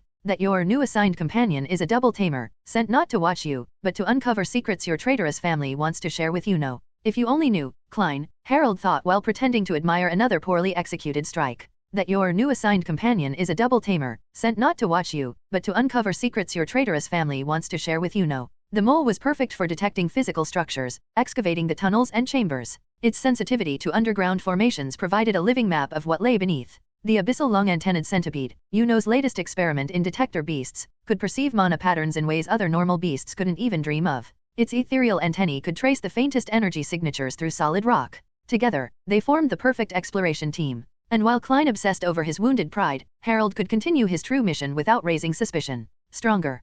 Klein roared, his lion's fur manifesting erratically across his skin. I have to be stronger. Harold nodded with false admiration, while his beasts silently mapped the secrets buried beneath the academy. Each vibration through the ground revealed more of the complex network below. Keep at it, Goldcrest heir, he thought. Keep distracting everyone with your drama while I discover what really matters. Harold watched Klein strike the training post once more before deciding it was time to move. You're progressing very well, he lied with a practiced smile. You should maintain this rhythm all day and I'll tell Cassian you are doing good.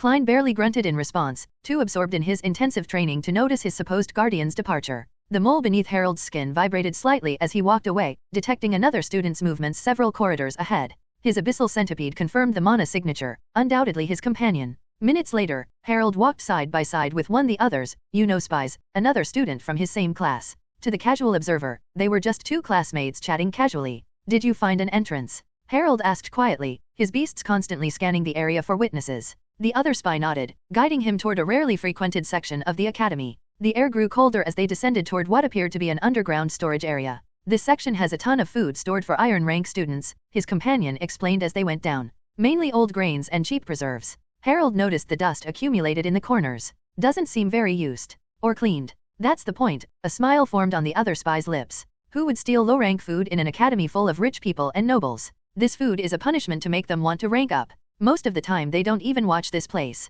The centipede's ethereal antennae extended, detecting increasingly strong mana patterns as they descended. The mole vibrated with anticipation, sensing ancient structures below the basement. They stopped in front of a particularly dark section of the storage room. An old barrel container rested against the wall, covered by a thick layer of undisturbed dust. I've been observing this place for almost 5 months. The other spy moved the container slightly, revealing a narrow space. Nobody has touched these barrels. Not even the cleaning staff comes here if that isn't obvious. Harold slipped through the space, his mole guiding him in the darkness. Behind the container, partially hidden by old boxes, a hole had been carefully excavated in the wall. The ruins are about 200 meters down, Harold whispered, his eyes gleaming with anticipation. I can feel them. How long will you need? My mole can make a single-person tunnel in a few minutes, Harold calculated. The real challenge will be preventing the mana from leaking and alerting the Academy's sensor tamers. That's what I'm here for, the other spy smiled. Just focus on digging. I'll handle covering the hole to hide the presence. Harold nodded, feeling the ruins pulsing weakly beyond the wall. The gold crests betrayed Yano for a reason, Harold murmured while his beasts analyzed the excavation.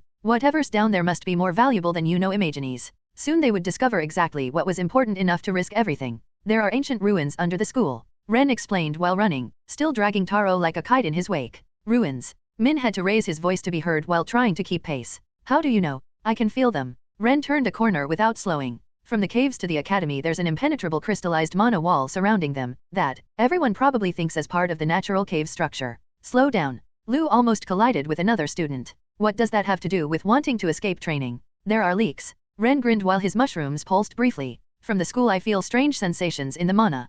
Please tell me we're not going to try to break through an impenetrable mana wall. Taro pleaded while bouncing behind Ren. No, there must be some entrances. Ren jumped over a bench with surprising agility, dragging Taro with him. With my new level I can feel them better than before, though still not with total precision. What about the director? Taro managed to ask between bounces. The staff? Don't they know about these ruins? They probably do. Ren dodged a group of sleepy students. Maybe they've already explored them? But there's something strange, a powerful sensation down there and I need to know what it is. I bet you're thinking, we'll find out if they're explored when we get there. Min guessed the thought, already knowing how his friend's mind worked. Lu finally stopped, leaning against a wall while catching his breath. Okay, that's too much. I actually have the first class. He raised his hands in surrender. I'll miss the suicide mission, sorry. Don't forget to absorb your crystal today. Ren shouted over his shoulder without stopping. The mine entrance appeared before them. The guard nodded at his post, fighting against early morning drowsiness. Good morning, Ren greeted casually while dragging a disheveled Taro toward registration. The guard barely managed to keep his eyes open while scribbling their names. So early today. The early worm catches the crystal. Ren grinned, causing Min to roll his eyes at the made-up saying. They had barely finished registering when Ren accelerated again, practically flying toward the lower tunnels. Stay tuned to my virtual library empire. Exactly at 100 meters. Ren announced as they headed toward the tunnel he used for his habitual escapes. His mushrooms pulsed with excitement, casting dancing shadows on the rough walls. The perfect entrance. Perfect for what? Min asked, but Ren was already turning at the familiar corner. This way, Ren didn't answer and slipped through an opening so narrow that Min had to hold his breath to pass. How did you even find? Taro stopped at seeing the network of tiny tunnels stretching before them. Oh, so this is where you always sneak off to. Sorry, Ren laughed while advancing through a passage that seemed specifically designed for someone his size. It's It's just that you didn't want us following you to your secret vein to keep all the crystals for yourself. Min completed the sentence, his snake hissing with mild indignation. Not really, it's because you would. A distant sound, like claws against stone, made them all freeze. What was? Taro began, but Ren silenced him with a gesture. They advanced silently until reaching a crack in the floor. The darkness emanating from it seemed deeper, more threatening than that of normal tunnels. My secret route, Ren whispered, his mushrooms pulsing softly. I've been going down here every day. Min peered into the abyss. But, the monsters. Another sound, like something dragging itself across stone. You guys don't know how to avoid the worms, one wrong step and you attract them, Ren nodded. That's why I couldn't bring you before, but now we are stronger. Continue your journey with my virtual library empire. Taro and Min exchanged looks. How had Ren managed to spend an entire semester moving among monsters without being detected? The question hung in the air, but neither dared to ask it for a long explanation here. We'll go down to 200 meters. Ren began descending through the crack with the familiarity of someone who has made the journey dozens of times. That's where I need your help, Taro. The descent was tense. Every brush of clothing against stone seemed amplified in the darkness. The tunnel twisted like a snake, sometimes so narrow they had to move sideways. But Ren was super happy that the mana didn't feel as oppressive anymore. Living tunnel beetles like yours start at 300 meters, Ren explained when they finally reached their objective. Which means that if we make a tunnel here, Taro completed, his eyes gleaming with understanding, and coat it with my living tunnel's crystal. The lesser worms won't be able to enter, Ren nodded. The crystal is too hard for them. It'll be a safe tunnel. Min understood. And better yet, Ren smiled while his mushrooms pulsed with anticipation, they'll think a lower-level creature was expelled and is hunting due to lack of mana. No common monster will risk entering once it's finished. Are you sure about this? Taro asked. Completely, Ren pointed toward the school's direction. I can feel the ruins more clearly here. We just need a direct path. A secret tunnel, Min whispered. Straight to whatever's under the school. Ren guided them to another slide that led to a solitary zone at 200 meters and asked them not to move to avoid vibrations, while he decided for the perfect location. That's a good place to start. Ren manifested his hydra, its crystalline scales gleaming with his mushrooms light in the darkness. At his side, Taro's living tunnel emerged in all its glory. The two beasts began excavating with supernatural efficiency. Taro, Ren called without stopping, coordinating his hydra's movements. Have your beast start coating the walls? The worms won't take long to notice the vibration. Min moved nervously while watching the first meters of tunnel form. Shouldn't we? Don't be scared. Ren smiled without taking his eyes off the work. Just stay still and summon your snake. It can help us soon. The water snake materialized, its scales shining with a deep blue tone in the tunnel's gloom. My hydra and your snake can keep the worms at bay while the beetle secures the first sections, Ren explained while the beasts continued their labor. 20 meters of tunnel later, Ren visibly tensed. His mushrooms pulsed once, catching something. First one's coming, he warned. Taro, stop excavating? Start the blockade. The living tunnel immediately changed its task, living crystal flowing from its segments to strengthen the walls. Ren guided his hydra a few meters beyond the finished tunnel's end. Here it comes. The earth trembled beneath the hydra. A common worm, its segmented body glowing with a sickly tone, emerged from the wall as if it were water. Diamond shield, Ren ordered. The hydra's scales shone intensely, crystallizing into an improvised armor. Not as hard as it will be at higher ranks, Ren thought, but it'll do. The worm launched itself at the hydra, only to find its jaws trapped by the crystalline beast. Min, Ren called. Now, the water snake slid swiftly, coiling around the worm. Between the two beasts they began pulling, dragging the monster completely from its hole. The worm writhed uselessly, trapped between the hydra's jaws and the snake's constricting coils. Just a bit more and crash. The living tunnel, apparently tired of waiting, simply crushed the worm with one of its enormous feet. Well, Ren blinked in surprise. That works too. Can we get back to work? Taro asked while his beast casually cleaned its foot against the wall. I'd prefer to finish before more come. Right. Ren had his hydra return to excavating. But stay alert. Some worms are foolish enough to. He broke off, his mushrooms pulsing again. From the right, he warned. The beasts positioned themselves, prepared for another round. Luna's cousins looked at each other in horror when the first rays of sun woke them. They had fallen asleep after a night of planning surveillance strategies with their cousin. They ran through the hallways, trying to maintain aristocratic composure. But when they reached Ren's room, they found the door closed and no sound from within. Did he escape us? The blonde bit her lip. Great spies. As if answering her question, Lu appeared turning the corner, muttering to himself while walking distractedly. The cousins exchanged a look and slid silently closer, hiding behind a column. And now with that ruins thing, they managed to hear Lu. As if the hydra wasn't enough, the blue-haired cousin barely contained an exclamation. Her companion covered her mouth with one hand.